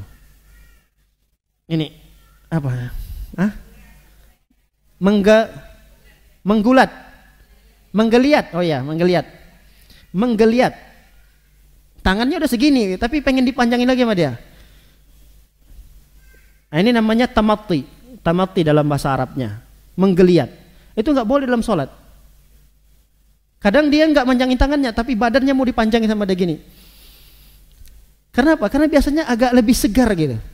Iya. Nggak tahu kalau ibu-ibu pernah menggeliat atau enggak. Apa kira-kira rasanya? Kayaknya segar gitu badannya menggeliat gini. Apalagi udah lama-lama duduk gitu sejam apa. Karena kan enak gitu badannya. Nah, itu tidak boleh dilakukan dalam sholat. Kita baca, yukrahu at-tamatti fis shalah. Makruh hukumnya melakukan menggeliat di dalam sholat. Illa in kana yasiran, kecuali ya kalau sedikit. Dan itu karena butuh, ada kebutuhan. Mungkin badannya kaku banget. Kenapa? Karena sholatnya 1 juz. Wah, ini kan keram atau apalah. Jadi dia butuh sedikit menggeliat karena ada kebutuhan seperti itu, dan itu dilakukannya sedikit. Ini tidak ada masalah, tidak sampai pada hukumnya makruh. Kenapa? Karena Sa'id bin Jabir pernah mengatakan at-tamatti yang khusus salah, karena menggeliat itu dapat mengurangi pahala salat. Kenapa bisa mengurangi pahala salat? Karena akan mengurangi kekhusyukan dan konsentrasi salat kita. Kadang kita saking menikmati menggeliat itu kan kita lupa udah berapa kali kita baca tadi, atau sudah sampai ayat berapa tadi. Karena kita menggeliat dan menikmati gerakan itu, kita terganggu konsentrasinya. Sehingga betul kata Sa'id bin Jabir bahwa at-tamatti, yaitu menggeliat di saat sholat, akan mengurangi kadar pahala sholat yang dilakukan. Baik, yang ke-12, at-tatbiqu fir ruku'. At-tatbiqu fir ruku'. Ini juga jarang saya kira terjadi di tengah-tengah kita. At-tatbiqu fir ruku' ini gambarannya adalah ini telapak tangan. Ini telapak tangan disatuin gini. Lalu di saat ruku', kedua telapak tangan yang sudah digini tadi ini, di saat ruku' dia selitkan di pahanya. Mungkin jarang terjadi kita, tapi itu pernah terjadi dulu di tengah-tengah sahabat. Atau dia tidak letakkan di pahanya, diletakkannya di lututnya, di tengah-tengah antara dua lututnya tadi, diletakkan begini, tangannya gini. Itu namanya tatbiqu fir ruku'. Nah, ini tidak boleh dilakukan. Sebagaimana Mus'ab bin Sa'ad mengatakan, "Shallaitu ila janbi abi." Aku pernah salat di samping ayah. Qala wa ja'altu yadi, aku letakkanlah tanganku tadi di tengah-tengah lututku. Diginiin tangannya, disatuin. Di saat ruku diletakkannya di antara lututnya. Faqala li abi, Lalu ayahku berkata, idrib bikaffaika ala rukbataika. Jadikan, letakkan kedua telapak tanganmu di atas kedua lututmu. Jadi yang di telapak tangan kita itu berada di atas lutut yang umumnya kita lakukan. Qala summa fa'altu dzalika marratan ukhra. Tapi saya lakukan lagi. Saya lakukan lagi yang kedua kalinya. Fadaraba yadi. Kemudian ayahku memukul tanganku tadi. Tadi udah diingatkan sama ayahnya. Jangan gitu. Ini sedang sholat nih, ayahnya mengingatkan. Ayahnya tidak sedang sholat. Tapi melihat anaknya tadi sedang sholat, melakukan, ya namanya mungkin masih anak atau belum paham, dia sembarangan saya sholatnya, malas-malasan barangkali seperti itu, atau mungkin dia melakukan itu karena ada kebutuhan. Wallahu alam. Yang penting di sini diceritakan bahwa ayahnya sudah mengingatkan, telapak tangan letakkan di atas lutut. Namun ketika dia bangun ke rakaat kedua misalnya, dia lakukan hal yang sama. Kesal ayahnya, dipukul tangannya tadi oleh ayahnya. Dipukul oleh ayahnya, inna nuhina an hadza. Kata ayahnya, kami dulu dilarang untuk melakukan salat seperti ini. Wa umirna an nadriba bil akaf 'ala ar-raqab. Kata beliau, kami diperintahkan untuk meletakkan telapak tangan kami di atas lutut. Itu yang diperintahkan kepada kami. Dan kami, kata ayahnya, dilarang melakukan tatbik tadi, yaitu meletakkan kedua tangan di antara dua lutut atau dua pahanya. Baik, lanjut. Yang ke-13. Qiraatul Quran fir ruku' was sujud. Qiraatul Quran fir ruku' was sujud. Membaca Al-Quran di saat ruku' dan di saat sujud. Ini sudah jelas sekali. Jadi tidak perlu ada penjelasan, kita bacakan. Ala wa inni nuhitu an aqra al-Quran raki'an aw sajidan. Ketahuilah bahwa aku dilarang, kata Rasulullah, untuk membaca Al-Quran di saat ruku' dan di saat sujud. Baik. Yang ke-14. Bastu dhira'aini fis sujud. Menghamparkan atau membentangkan lengannya di saat sujud. Jadi saat sujud tangannya dihamparkan begini. Hamparkan. Ini tidak boleh. Harusnya kan diangkat. Sunnahnya kan diangkat. Nah, dilarang dalam hadis ini termasuk haram hukumnya ketika membentangkan atau menghamparkan tangannya ke area tanah atau area sajadah atau area lantai ketika dia sujud. Rasul sallallahu alaihi wasallam bersabda, "I'tadilu fi sujud." Lurus, tegakkan dengan sempurna sujud kalian. Wala yabsut ahadukum dhira'aihi in bisatul qalbi.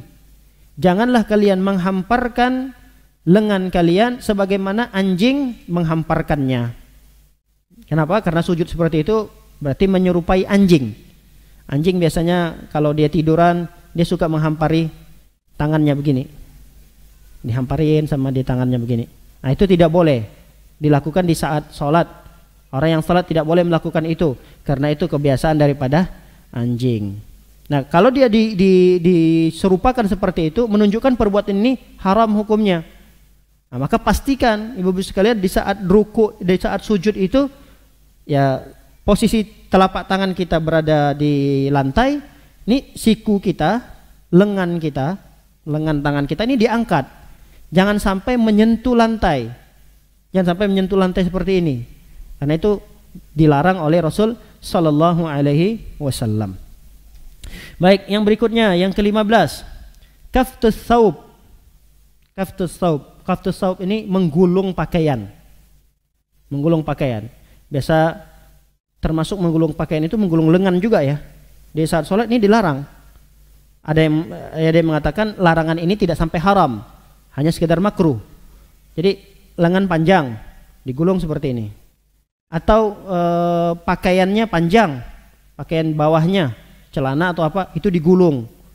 Ini nggak boleh dalam sholat, dilakukan itu tidak boleh.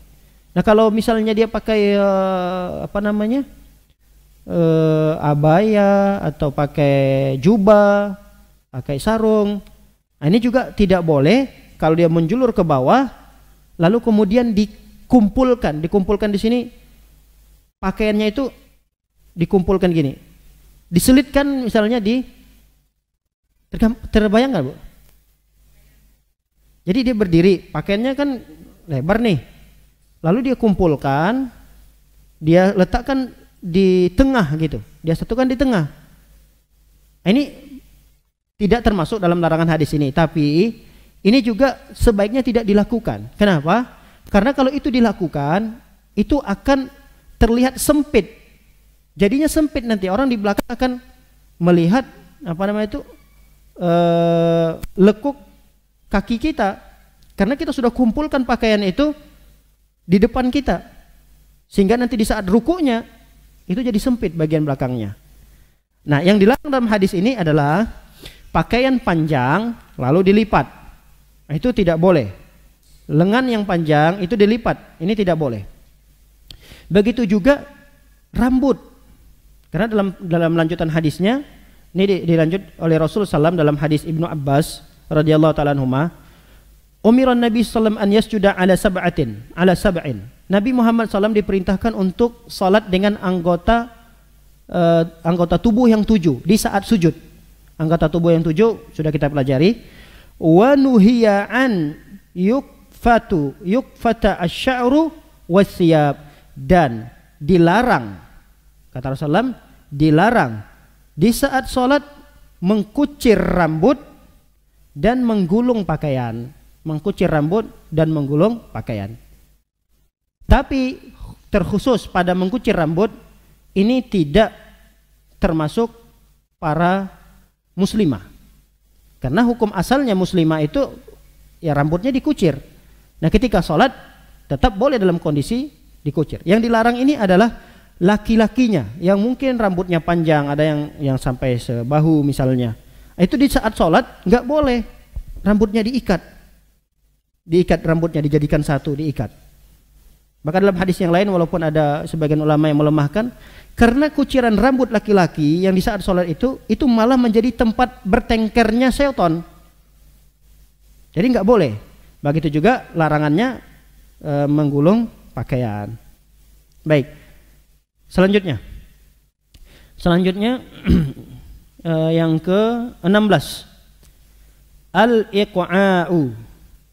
Iqa' ini adalah duduk yang terlarang di saat sholat, yaitu ilsaqu al-ilyataini bil ardi wa nasbus saqaini wa wad'ul yadaini 'alal ard. Jadi mohon maaf, iqa' ini jadi dia tidak duduk di atas kakinya. Biasanya kalau duduk di antara dua sujud kan kita duduk di atas kaki kita kan. Ini duduknya di lantai. Gimana menggambarnya? Saya mau praktekkan. Jadi mohon maaf, pantatnya itu dia duduk langsung ke lantai. Paham nggak, Bu? Jadi kakinya, saya praktekin aja deh biar gampang. Susah saya jelasinnya. Jadi dia duduknya, saya bisa atau tidak nih? Takutnya sakit, kaku kan. Jadi dia gini, kakinya gini. Dia duduknya gini. Tergambar? Duduknya gini. Nah, kadang tangannya begini karena mungkin terlalu berat ini. Dia ditumpu lagi dengan tangan begini. Tangannya taruh di tanah seperti ini, di lantai. Duduk seperti ini boleh, sah dilakukan, tidak ada masalah, walaupun dikatakan itu mungkin ada unsur-unsur kesehatannya, silahkan duduk seperti itu, tapi di luar sholat. Tapi dalam sholat nggak boleh itu dilakukan. Nah, iqa' seperti ini dilarang. Ada iqa' yang dibolehkan di saat sholat itu, duduk iqa' yang dibolehkan, yaitu duduk seperti ini. Ini sudah kita jelaskan dahulu. Nah, kalau iqa' seperti ini boleh. Ini namanya duduk iqa' juga. Tapi ini iqa' yang dibolehkan oleh Rasul SAW. Duduk yang seperti ini hanya berlaku di antara dua sujud saja. Tapi kalau iqa' yang dilarang tadi, yang mohon maaf misalnya pantat duduk di lantai langsung, itu dilarang oleh Rasul Sallallahu Alaihi Wasallam. Kenapa hal ini dilarang? Karena sifat duduk seperti ini adalah sifat duduknya syaitan. Yanha an uqbatis syaitan. Karena duduk iqa seperti ini adalah duduk yang menyerupai syaitan. Baik, berikutnya. Yang ke 17. Masih banyak ini. Kita ringkas penjelasannya. Wa wad'ul yad 'ala al-ardi fil julusi fis salati illa li'uzrin. Meletakkan tangan di atas tanah di saat duduk di dalam salat kecuali ada uzur. Insyaallah ini bisa dipahami. Yaitu di saat dia duduk, tangan itu tidak diletakkan di atas lutut atau di atas paha, tapi diletakkannya di atas lantai. Ini tidak boleh. Tidak boleh karena dilarang oleh Nabi sallallahu alaihi wasallam. Berikutnya yang ke-18. Sujudul marid ala syai'in murtafi'. Orang yang sakit tapi dia sujud di atas sesuatu yang tinggi. Biasa kan kalau orang sakit kan dia nggak bisa melakukan gerakan sempurna. Orang sakit ya dia sholatnya duduk. Nah ketika dia sholat duduk, supaya dia tetap bisa sujud, kadang dia bantu dengan sesuatu. Apakah itu meja, apakah itu bantal, supaya dia bisa sujud di sesuatu tersebut. Ini nggak boleh. Contoh dia nggak bisa rukuk sempurna, nggak bisa sujud secara sempurna, tapi dia pengen melakukan rukuk dan sujud. Ini orang sakit ya. Rukuk dia misalnya Allahu Akbar, salat duduk nih, Subhana rabbiyal azim, Sami Allahu liman hamida. Supaya dia bisa sujud, dia letakkanlah sesuatu yang tinggi di depannya. Misal meja ini, dia sujudnya nanti di meja begini, nggak boleh. Atau kalau dia misalnya di kasur, dia ambil bantalnya tebal kan, oh kurang tebal nih, kasih 2 sama dia, sujudlah di atas bantal begini, nggak boleh. Itu tidak boleh dilakukan. Hal ini karena sudah ada keringanan dari syariat. Kalau memang seorang yang sedang sakit tidak bisa melakukan sholat secara sempurna, gerakan-gerakan sholat itu tidak bisa dilakukan secara sempurna, cukup dengan isyarat. Bagaimana isyarat ruku? Ya isyarat ruku dengan begini saja, rendahkan sedikit. Lalu isyarat sujudnya lebih rendah daripada ruku. Gitu. Jadi kalau kita bisanya sujud itu isyaratnya cuma segini bisanya, berarti rukuknya nanti diangkat segini berarti. Ketika setelah saya baca Al-Fatihah, kita sholat misalnya waliyadzubillah la qadarullah, kita sakit misalnya, nggak bisa sholat berdiri, nggak bisa sholatnya sempurna, mengerjakan sholat di kasur misalnya, ya lakukan sholat itu, rukuknya dengan isyarat, kemudian sujudnya pun dengan isyarat yang telah diajarkan oleh Nabi Sallallahu Alaihi Wasallam.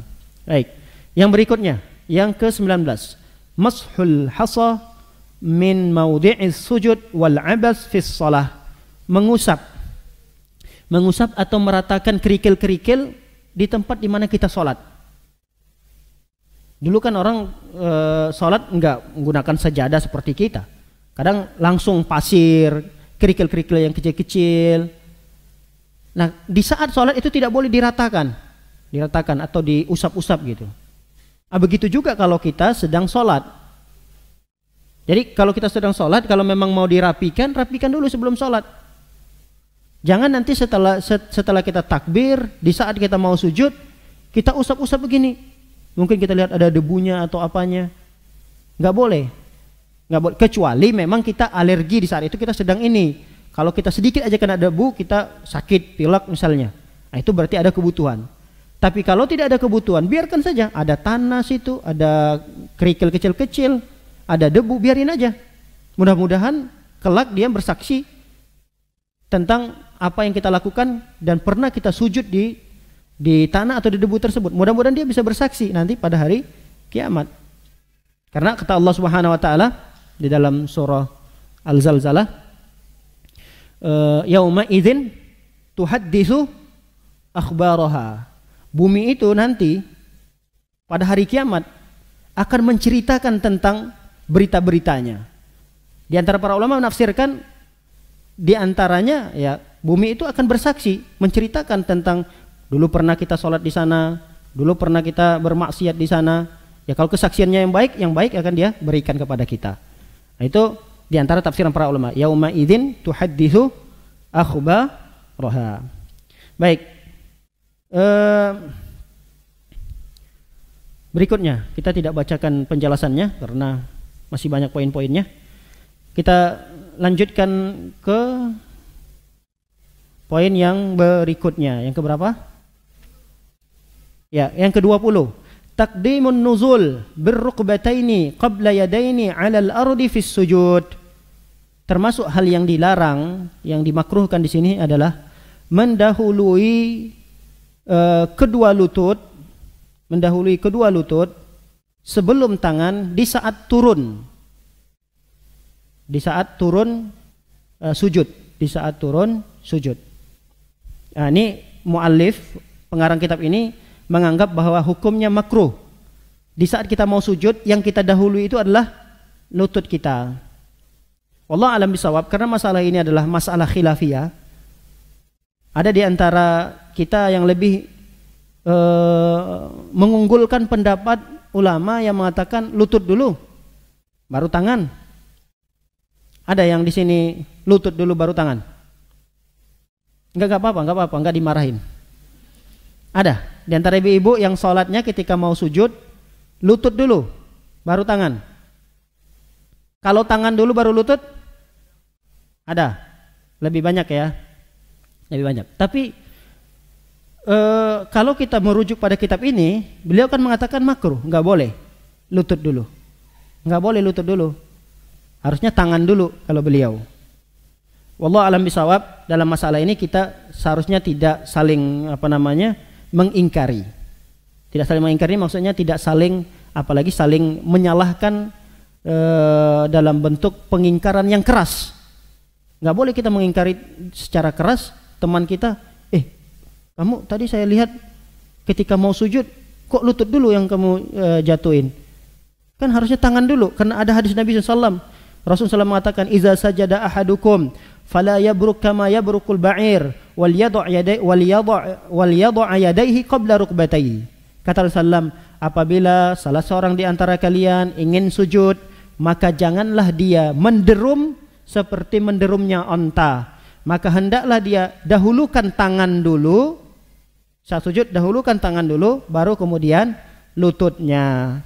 Hadis ini sahih. Nah, bagaimana dengan saudara-saudara kita yang mendahulukan lututnya? Apakah ada dasar dalil hadis yang menjelaskan itu? Ada. Tetap ada. Hadisnya ada, tapi hadis itu tidak lebih dinilai kuat oleh para ulama. Jadi ada kecacatan dari hadis tersebut sehingga sebagian ulama menilai hadis itu tidak kuat, lemah. Hadis itu lemah. Nah, hadis yang ini yang lebih kuat, menjelaskan bagaimana cara seorang itu turun dari sujud, yaitu tangan dulu. Kenapa? Karena kata Rasulullah SAW supaya menyelisihi cara turunnya onta. Jangan sampai ketika kita turun dari sholat menyerupai turunnya onta. Onta itu kan turunnya, ini kaki depannya, ini kaki belakangnya. Nah, turunnya onta itu menggunakan nih kaki depannya nih, diturunkannya dulu, kaki depannya diturunkan. Nah, kita nggak boleh menyerupainya. Paham tidak, Bu? Mau saya serupain saya seperti onta? Ya, nggak apa-apa. Jadi anggaplah ya, saya bukan onta, tapi misalnya begitulah. Ini kan dua kaki onta nih.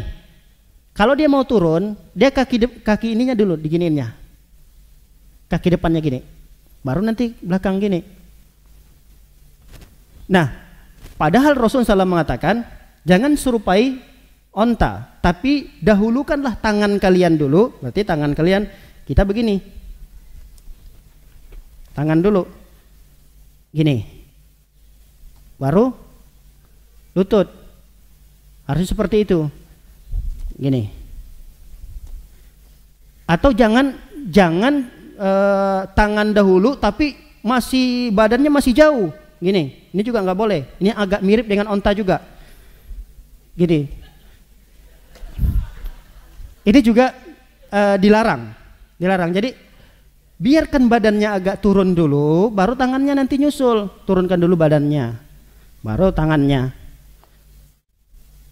Kalau ada karena ada alasan lututnya sakit, ya tidak ada masalah. Jadi saya ulangi lagi. Onta tadi awal menderumnya seperti apa? Menggunakan kaki depannya dulu. Menggunakan kaki depannya. Rasulullah SAW memerintahkan kita untuk mendahului apa dalam hadis ini? Tangan dulu. Ini sama nggak sama onta? Hah? Sama atau tidak? Sama. Nah, disinilah para ulama menjelaskan bahwa tangan onta itu bukan di depannya. Paham? Tangan onta itu ada tangan onta tuh enggak? Enggak ada dong. Ya empat-empatnya kaki gitu. Cuma berfungsi kaki onta itu seperti tangan kita itu adalah di kaki belakangnya. Bisa dipahami? Paham?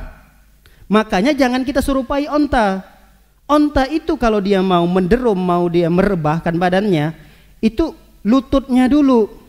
Mana lututnya onta? Ya empat-empatnya punya lutut dia. Cuma berfungsi sebagai kaki di sini pada onta adalah bagian depannya. Bagian kaki belakangnya itu berfungsi sebagai tangannya. Kok dibalik? Karena kata para ulama, anggota tubuh antara tangan dan kaki yang lebih banyak beraktivitas adalah tangan. Kita kalau nggak berjalan bisa nggak gerak tangan kita? Bisa kan? Orang kita duduk bisa iris-iris cabai kok. Nggak perlu kaki harus bergerak. Coba lihat onta, binatang-binatang yang kaki empat lah. Onta, kucing, itu biasanya yang lebih banyak bergerak atau beraktivitas kaki depannya atau kaki belakangnya? Coba ingat-ingat dulu. Pernah punya kucing di rumah? Karena kan di onta kan kita mungkin nggak punya gitu, nggak bisa kita bayangkan gitu. Ya kaki belakangnya. Kucing itu dia duduk pun di saat berebah pun itu dia bisa cari kutu kaki belakangnya. Garuk-garuknya, telinganya, apa yang gatal itu kaki belakangnya, bukan kaki depannya. Nah, kata para ulama, tangan dari binatang yang kaki empat itu ada berfungsi sebagai tangan ada di kaki belakangnya. Makanya kalau onta tadi menderumnya menggunakan kaki depannya cocok karena memang itu adalah fungsi sebagai kaki. Jadi dia onta itu menderum kaki depannya dulu yang dia jatuhkan. Nah kita nggak boleh menyamahi dia. Sehingga kata Rasulullah SAW, dahulukanlah tangan kita, baru kemudian lutut. Wallahu a'lam bishawab. Pendapat ini yang lebih saya kuatkan, walaupun sebahagian ulama bahkan banyak di antara para ulama yang juga lebih mengunggulkan pendapat lutut dulu. Dan saya sering sholat di belakang Ustadz kita, Ustadz Firanda kalau mengimamin, beliau lutut dulu yang lebih beliau kuatkan, pendapat lutut dulu. Beliau saya lihat sering sholatnya lutut dulu yang beliau jatuhkan, baru tangan. Saya sebagai murid yang di belakang beliau, yang bukan murid juga ya, pokoknya sering mendengarkan kajian beliau, saya malah menyelisihi beliau dalam hal ini. Beliau lutut dulu, saya tangan dulu, padahal saya belakang beliau. Tidak ada masalah, karena perkara-perkara seperti ini perkara khilafiyah yang kita tidak boleh mengingkari dengan keras. Apalagi sampai mengatakan kamu sesat, sholat kamu tidak diterima.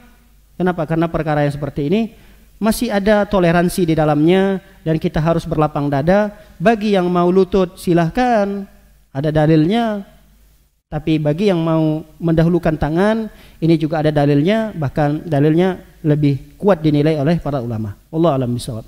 Baik, yang berikutnya yang ke-21. Al-isyaratu bil yadaini ila janibaini inda at-taslim, yaitu memberikan isyarat gerakan tangan di saat mengucapkan salam. Jadi kayak ada isyarat tangan. Ini biasa banyak sekali terjadi di tengah-tengah kaum muslimin di saat mengucapkan salam. Assalamualaikum warahmatullah. Kayak ada isyarat tangan. Pernah melihat itu? Mungkin kalau ibu-ibu karena dia pakai mukena atau jilbabnya gede nggak terlihat gitu. Tapi kalau kita kadang-kadang di sholat di luar atau di mana yang belum paham mengenai larangan ini, mereka seperti itu. Jadi Assalamualaikum warahmatullah, kayak tangannya ada isyarat tangan, nggak tahu tangannya buat apa gitu. Kayak diberikan isyarat gini, kayaknya dibuka sama dia. Tadinya tangannya ketutup, kemudian diberi isyarat kayak kebuka gini. Kemudian kalau ke kiri nanti Assalamualaikum warahmatullah, dibuka lagi. Sudah selesai, kadang-kadang mereka usap. Jadi dibuka kanan, buka kiri, setelah itu mereka usap. Ini mengusapnya tidak ada dalilnya. Yang memberikan isyarat seperti ini terlarang. Walaupun terlarangnya di sini tidak sampai pada haram ya. Coba kita lihat hadis Nabi Shallallahu Alaihi Wasallam. Pernah suatu ketika Jabir bin Samurah berkata, kami sholat bersama Nabi SAW. Kata Jabir bin Samurah, kami pernah sholat bersama Nabi SAW. Kulna, ketika kami mengucapkan Assalamualaikum warahmatullah, Assalamualaikum warahmatullah, kami memberikan isyarat tangan kami berikan isyarat seperti ini, tangan kanan, tangan kiri, ada isyarat lah. Kadang isyaratnya begini, kadang isyarat seperti apa, yang penting ada isyarat. Tangan itu ada gerakan. Faqala Rasul SAW, lalu Rasul SAW pun berkata, ala ma tu'minuna bi aidikum ka'adna bi khayli syums. Kata Rasulullah, ini isyarat apa yang kalian lakukan ini? Kalian buka tangan kalian ke kanan, ke kiri. Isyarat apa ini kata Rasulullah? Ini seperti ekor ekor kuda. Pernah lihat ekor kuda kadang ke kiri, ke kanan, gini nih. Ini menyerupai gerakan ekor kuda gitu. Ada isyarat-isyarat seperti itu. Apa ini yang kalian lakukan? Isyarat apa ini kata Rasulullah? Innama yakfi ahadukum an yada'a yadahu ala fakhidhaihi thumma yusallim ala akhihi man ala yaminihi wa shimalihi. Kata Rasulullah, cukup kalian letakkan saja tangan kalian itu di atas paha, lalu kemudian kalian salam. Cukup tangan itu diam saja di atas paha, ucapkan salam ke kiri, ucapkan kanan, dan ucapkan salam ke kiri. Udah cukup begitu saja. Jadi tidak perlu ada isyarat-isyarat tangan, gerakan-gerakan tangan. Baik, yang terakhir. Ada dua yang terakhir lagi. Musabaqatil imam fis shalah. Yang ke-22.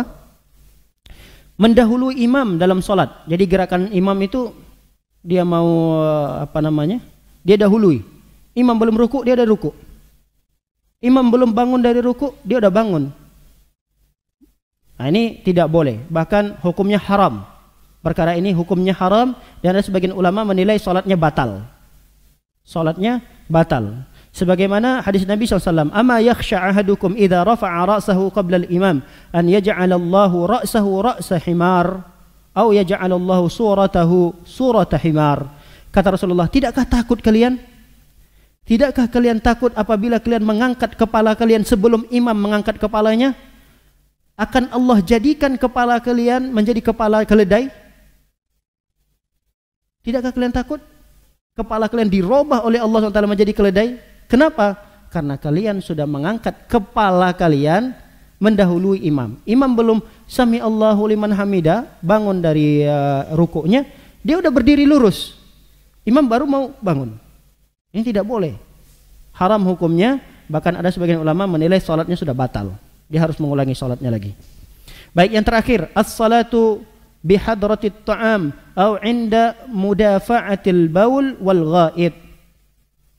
Makruh hukum salat bagi orang yang melakukan salat makanan sudah terhidang. Makanan sudah terhidang. Apalagi dia yang tadi masak gitu. Udah lapar banget. Udah selesai makannya, udah selesai masakannya, sudah dihidangkan di meja. Azan. Udah siap dimakan nih, udah terhidang, udah tinggal dimakan nih. Azan. Udahlah salat dulu. Lebih afdal salat karena salat di awal waktu. Nah, kalau dia milih salat, maka makruh hukumnya salat yang dia lakukan tadi. Bukan salat yang dia lakukan itu makruh ya, tapi perbuatan dia meninggalkan makanan itu lebih dia dahulukan salat. Ini mendahulukan ini namanya makruh. Harusnya apa yang dia lakukan? Makan aja dulu. Makan sampai kenyang, tapi jangan kekenyangan sehingga tidak bisa bergerak. Ya makan secukupnya untuk menguatkan badannya, untuk melupakan nanti makanan di saat dia sholat.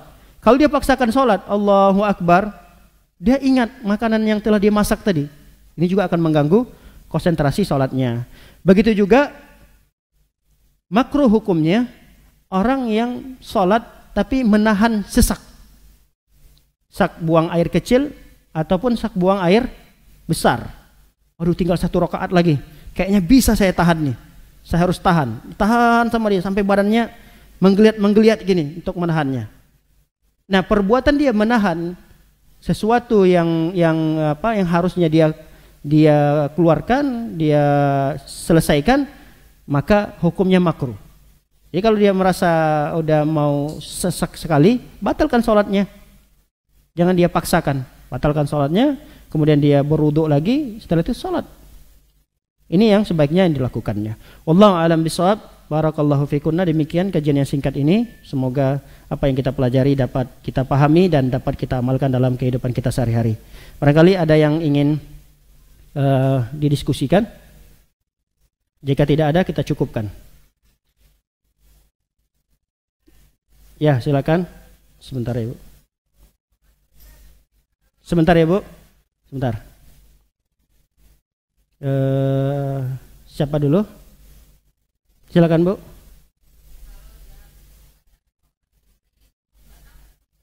Meringis itu kayak menahan sakit. Menahan sakit, ya. Itu aja. Baik. Kalau dia sholat dalam kondisi meringis atau menahan rasa sakit tadi, maka kalau itu memang dibutuhkan, tidak ada masalah. Tidak ada masalah. Selama tidak mengeluarkan suara yang suara yang banyak, suara yang mengeluarkan huruf-huruf, kata-kata, tidak keluar kata-kata atau huruf-huruf dari meringisnya, itu tidak ada masalah. Karena banyak riwayat menjelaskan bahwa Rasul dan beberapa sahabat mereka itu sholat menangis, dan tangisannya itu terdengar ada suara rintihan. Tangisannya itu seperti dalam hadis itu seperti anin, dan itu seperti suara gelegaran air yang dimasak. Kalau kita masak air, kan air itu mendidih, ada suaranya. Nah seperti itulah terkadang terdengar dari Rasul SAW dan beberapa sahabat yang ketika sholat mereka menangis. Jadi tidak membatalkan sholat selama suara yang dari rintihan itu tidak menghasilkan huruf-huruf atau kata-kata. Insya Allah tidak mengapa. Ya, silakan, ada lagi?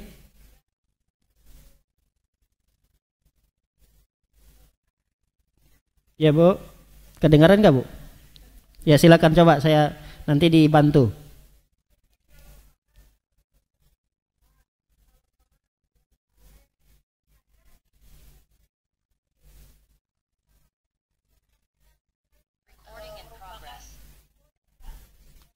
Terakhir tadi apa, Bu? Iya. Speakernya mati. Oh, melihatnya jadi patokannya layar. Iya, boleh. Boleh, tidak mengapa. Boleh. Tapi diusahakan satu orang yang melihat layar, dia yang menjadi penyampai suara kepada jamaah yang lain. Jadi jangan semua yang melihat layar gini. Usahakan satu saja, satu orang. Walaupun nanti dia saat sujud, untuk kehati-hatian dia angkat dulu kepalanya untuk melirik. Boleh enggak nih? Boleh, karena ada kebutuhan. Tapi ada larangan tadi, tidak boleh mengangkat kepala sebelum imam. Nah, ada kebutuhan dalam masalah ini.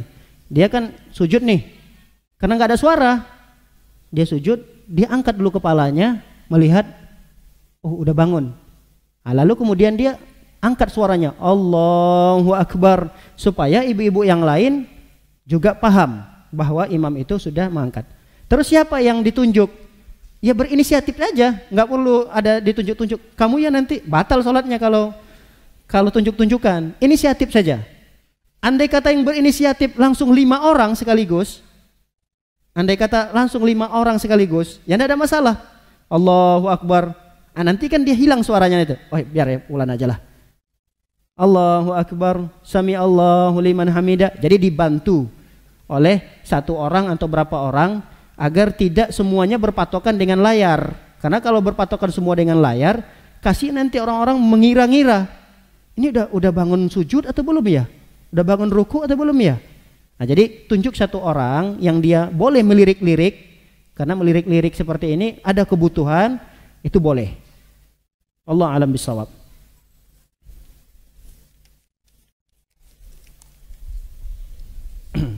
Kita bacakan melalui tulisan. Assalamualaikum waalaikumsalam warahmatullahi wabarakatuh. Ketika kita menunggu sholat, apakah kita boleh melihat HP, chat? Boleh, tidak ada larangannya. Boleh, tidak mengapa. Tapi alangkah lebih baiknya tidak. Kenapa tidak? Karena itu nanti akan mengganggu konsentrasi kita. Misal begini, kita kan sedang menunggu qomat. Kita nggak tahu, karena kita nggak tahu ini berapa menit lagi, kan kita nggak tahu. Ketika kita chat, ternyata chat yang akan dibalas itu penting sekali, terhenti karena qomat. Kemudian kita masuklah di barisan sholat, Allahu Akbar. Apa yang akan tergambarkan, apa yang akan terbetik di benak kita? Waduh, tadi saya lupa, harusnya tadi saya mau balas, ini penting banget. Atau mungkin dia akan membayang-bayangkannya. Ini nanti gimana nih orang, tadi saya sempat balas tapi kemudian saya hentikan chatnya, terganggu kan konsentrasi sholatnya. Makanya ada para ulama melarang di saat sudah rapi barisan, usahakan jangan ngobrol kita. Kadang kan kita keliru gitu.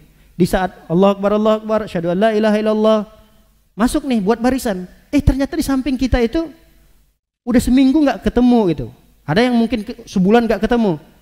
Salaman, assalamualaikum, waalaikumsalam. Gimana kabarnya bu? Ini udah qomat nih. Oh alhamdulillah sehat. Terus gimana kabar keluarga dan seterusnya?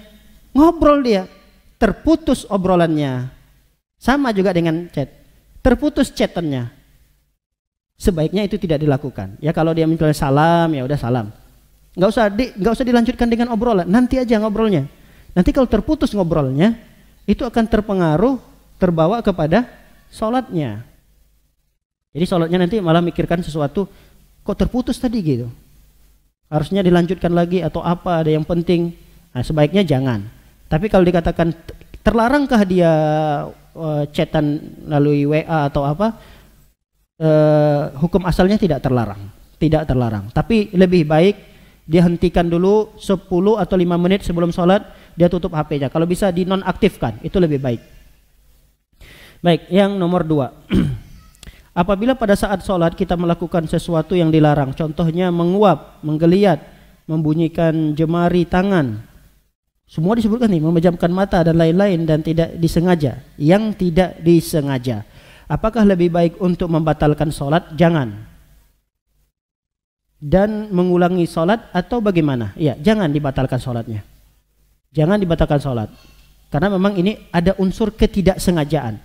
Kalau ada unsur ketidaksengajaan, tidak pengaruh terhadap sholat yang dia lakukan. Dan insya Allah tidak akan berkurang pahala sholatnya. Karena sesuatu yang telah dia sebutkan tadi, membunyikan jari jemari, menguap, menggeliat, itu memang tidak ada unsur kesengajaan. Atau mungkin dia lupa, lalu dia langsung ingat, dia hentikan. Ingat nih, dia menggeliat, ingat, oh ini terlarang, langsung dihentikannya. Mana yang lebih baik? Apakah dia batalkan sholat atau dia lanjutkan? Lanjutkan sholatnya. Jangan dibatalkan, karena ini terlarang. Allah SWT mengatakan, wala tubtilu a'malakum. Janganlah kalian membatalkan amalan kalian. Ini larangan Allah. Jangan kalian membatalkan amalan kalian. Yang ketiga, apabila pada saat menunggu sholat kita telanjur melakukan hal yang dilarang secara tidak sengaja, apa yang harus dilakukan? Apabila pada saat menunggu sholat, ya kita tinggal beristighfar, mohon ampun kepada Allah Subhanahu wa taala. Jadi mudah karena kesalahan ini kesalahan antara diri kita dengan Allah. Kalau kita melakukan sesuatu sebelum sholat, ternyata sesuatu itu dilarang, misalnya seperti tasbih tadi, ya kita tinggal mohon ampun, beristighfar kepada Allah Subhanahu wa taala, selesai. Jadi tidak ada suatu ritual yang berat yang harus kita lakukan di saat kita melakukan kesalahan. Yang kesalahan itu terkait antara diri kita dengan Allah. Pertanyaan berikutnya. Assalamualaikum. Waalaikumsalam warahmatullahi wabarakatuh. Mendahulukan sholat saat makan dihidangkan, ya, mendahulukan sholat saat makan dihidangkan,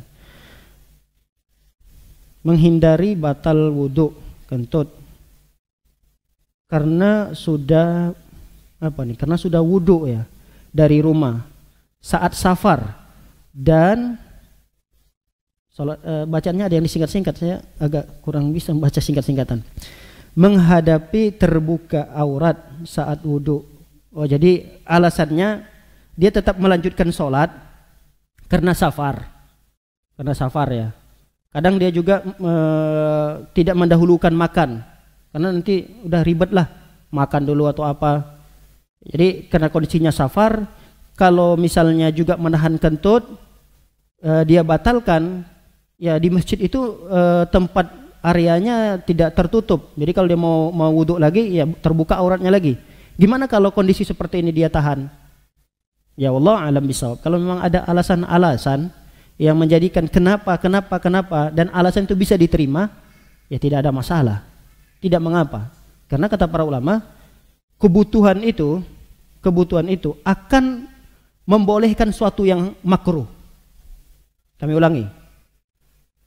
Karena adanya kebutuhan itu akan menghilangkan hukum sesuatu yang makruh tadi. Sebagaimana yang haram, status haram ini bisa hilang kapan? Ketika adanya darurat kan? Status ini haram ini. Tapi bisa hilang status haram itu karena ada apa? Darurat. Baik. Oh ya, dan status sesuatu itu makruh, ini sesuatu kan statusnya makruh, akan bisa hilang hukum status makruh itu tatkala ada kebutuhan. Paham kaidah ini? Ini dihafal. Sebagaimana kita sudah menghafal status haram bisa hilang karena ada darurat, dan status makruh bisa juga hilang karena ada kebutuhan. Misal minum berdiri, pendapat yang kuat mengatakan makruh, walaupun tidak sampai haram, sebaiknya memang duduk. Ada ulama mengatakan minum berdiri makruh, tapi di saat itu dia butuh mau minumnya itu berdiri, butuh sekali. Kalau dia minumnya duduk dulu atau dia ketinggalan kereta misalnya gitu, jadi harus minumnya berdiri, habis minum dia langsung ngejar bus atau kereta gitu, minumnya berdiri. Kenapa dia berdiri? Bolehkah? Boleh. Hilang status makruhnya, hilang. Kenapa? Karena ada kebutuhan untuk ngejar kereta. Sama tadi, makruh menahan kentut di saat sholat. Kenapa dia tahan? Dia lanjutkan sholatnya. Karena kalau dia ulangi lagi wudhunya, dia wudhu di tempat terbuka gitu. Atau ada alasan-alasan yang lain yang menjadi kebutuhan bagi dia untuk tidak mengulangi wudhu misalnya. Maka status kemakruhan itu bisa hilang. Wallahu a'lam bishawab. Tapi karena ada kebutuhannya, jangan dibuat-buat kebutuhannya. Kalau dibuat-buat kebutuhannya, maka tidak diterima dan status hukum makruhnya tetap ada. Baik, pertanyaan berikutnya. Ustaz, apakah definisi buang angin dalam membatalkan wudhu karena sering merasa buang angin dari dalam sampai lebih dari 4 kali mengulang-ulangi wudhu? Jadi ada keraguan apakah buang angin atau bukan? Ini apa nih? Ini sekedar was-was saja atau memang dia sudah pastikan angin itu keluar? Dan ini kapan terjadinya? Ini juga perlu dikaji. Kapan dia merasakan seakan-akan keluar angin itu? Apakah sebelum sholat atau di saat setelah berwudu?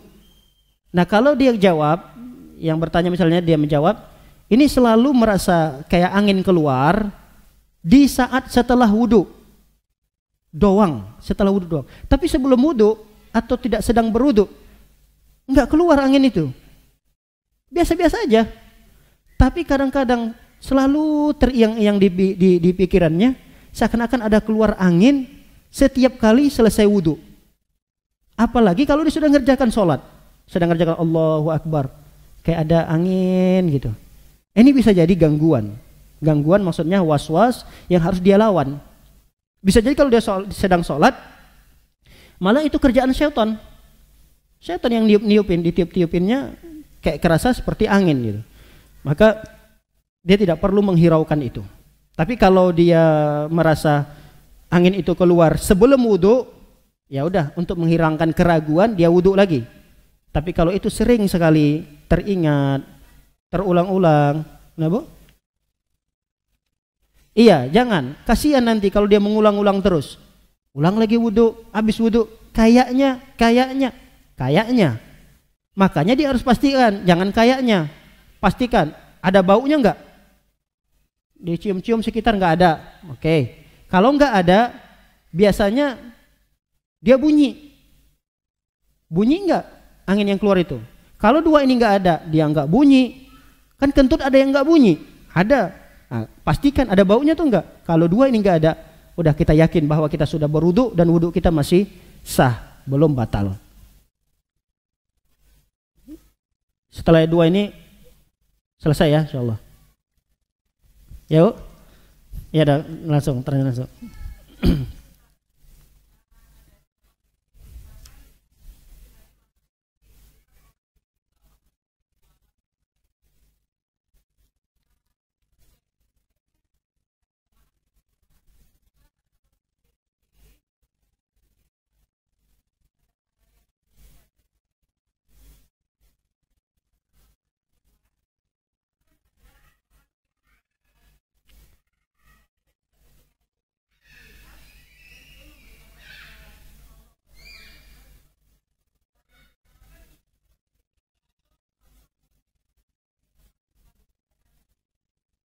Yang kedua belum terlalu jelas, Bu. Gimana teh, Bu?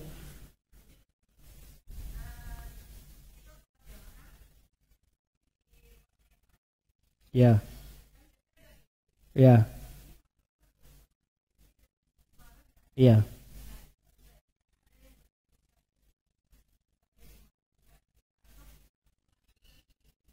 Oh ya. Heeh. Iya.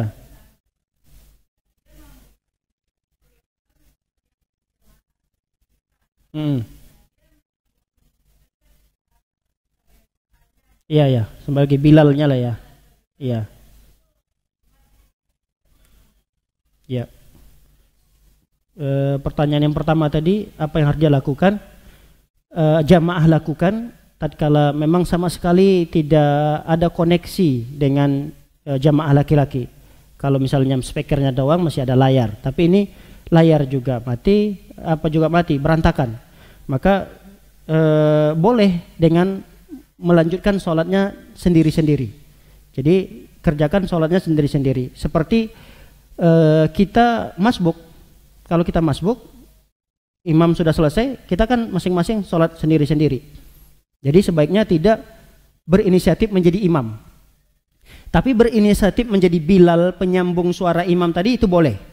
Boleh, tapi berinisiatif menjadi imam itu tidak boleh. Kenapa? Karena di masjid itu sudah ada imam yang ditunjuk. Sudah ada imam ditunjuk, imam rawatib, dan itu terjadi dalam satu waktu. Jadi kan satu waktu. Padahal dalam hadis kan dilarang di dalam masjid mendirikan sholat dalam satu waktu 2 jamaah. Bisa dipahami, Bu? Gak boleh. Misalnya sini ada imam utama. Imam utama ini imam yang sudah ditunjuk pengurus, memang imam rawatibnya. Di waktu yang sama ada yang sholat di bawah berjamaah juga. Nah, itu nggak boleh. Jadi yang dibawa bisa terancam tidak sah. Maka yang dilakukan adalah dia sempurnakan sholatnya sendiri-sendiri. Misal kalau dia terputus koneksinya dengan imam di rakaat ketiga, ya sudah dia Allahu Akbar sempurnakan sholatnya yang tersisa dengan sendiri-sendiri. Itu lebih baik. Nah kalau kondisi yang kedua, kasus yang kedua, memang kondisinya terputus, tapi ada yang membantu. Cuma yang membantu ini nggak sholat. Dia nggak sholat gitu. Dia berbaik hati. Bolehkah dia sebagai perantara untuk mengingatkan tadi? Boleh, boleh. Dia sebagai hanya pemberi isyarat, kalau bisa tetap ada Bilalnya juga yang dari orang yang sholat. Dia buka pintu, dia ngelihat Allahu Akbar, Allahu Akbar misalnya dari ibu-ibunya. Boleh, tidak mengapa. Tidak mengapa. Tidak harus orang yang sholat, karena ini termasuk bab darurat. Mending kasus yang kedua ini yang lebih baik dilakukan daripada ada orang yang berinisiatif untuk menjadi imam, karena nggak boleh dalam satu waktu ada 2 imam, apalagi dalam satu masjid. Ini menunjukkan satu hal yang tercelah, agak terlihat ada seperti perpisahan, perenggangan antara jamaah gitu. Baik, berikutnya, jika ada kondisi sebagai berikut: waktu sholat maghrib tapi tidak ikut jamaah dengan imam karena tidak memungkinkan ikut berjamaah, tapi berjamaah sendiri, hanya akhwat semuanya. Apakah suara dizahirkan, dijaharkan, atau tanpa suara? Dijaharkan. Sunnahnya dijaharkan. Kalau dia tidak bersama imam, bersama akhwat semua, suara tetap dijaharkan. Tapi kalau dia melihat ada jamaah laki-lakinya masih banyak, tinggal dia rendahkan saja volume suaranya. Yang penting volume itu terdengarkan oleh kiri dan kanan dari jamaah-jamaah akhwatnya tadi. Jangan dia merdukan suaranya, dia keraskan suaranya. Nah, jadi itu dihindari. Apalagi menggunakan mikrofon, minjam dulu mikrofon imamnya. Dia sholat bersama akhwat-akhwat yang lain. Itu juga jangan. Mengibaskan serangga saat sholat, bolehkah? Boleh. Boleh. Ini ada kebutuhan. Kalau mengibaskan yang tidak boleh tadi, meratakan tanah-tanah atau kerikil-kerikil, dia lihat, wah ini ratakan dulu, atau debu-debu atau apa di saat sholat, itu sebaiknya dihindari. Tapi kalau memang ada serangga yang lewat atau semut, dia singkirkan, atau dia berpindah dari area sujud, itu tidak ada masalah, boleh.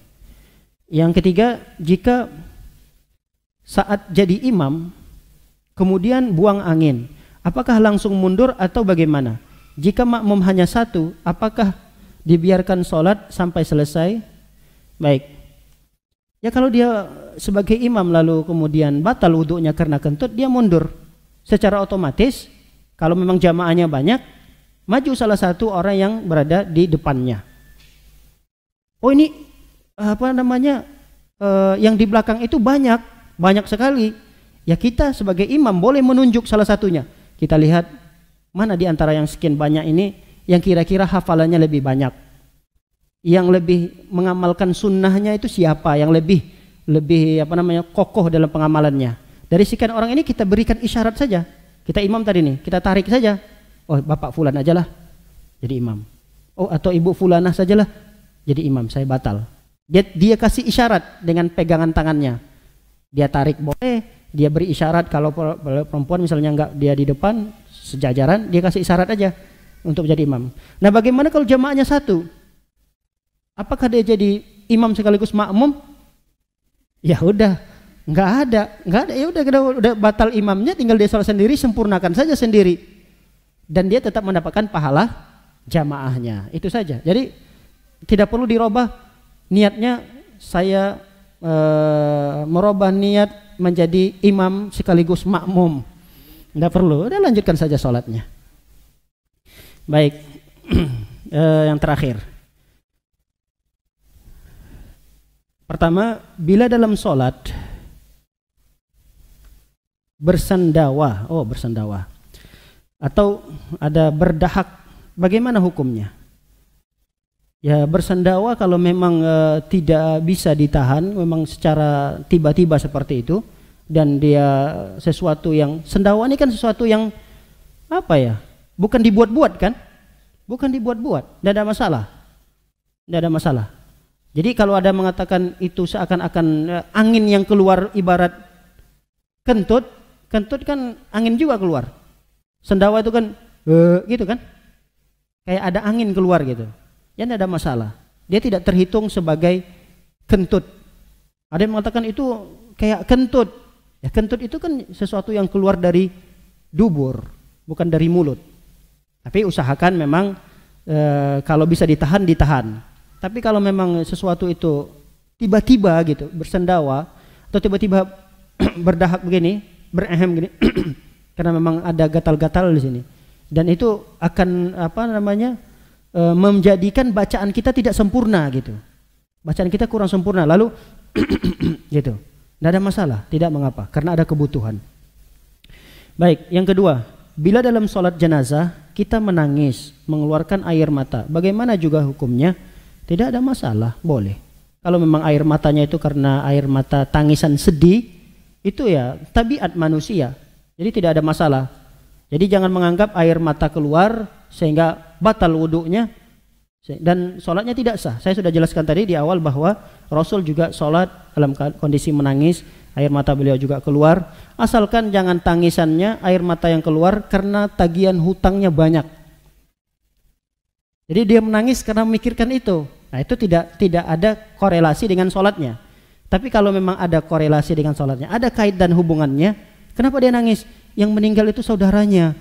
Kenapa menangis? Yang meninggal itu teman karibnya. Dia ingat sekali kebersamaan dengan orang tersebut, kebaikannya dan seterusnya. Dia menangis, sedih, mengalir air matanya. Tidak ada masalah, bagus.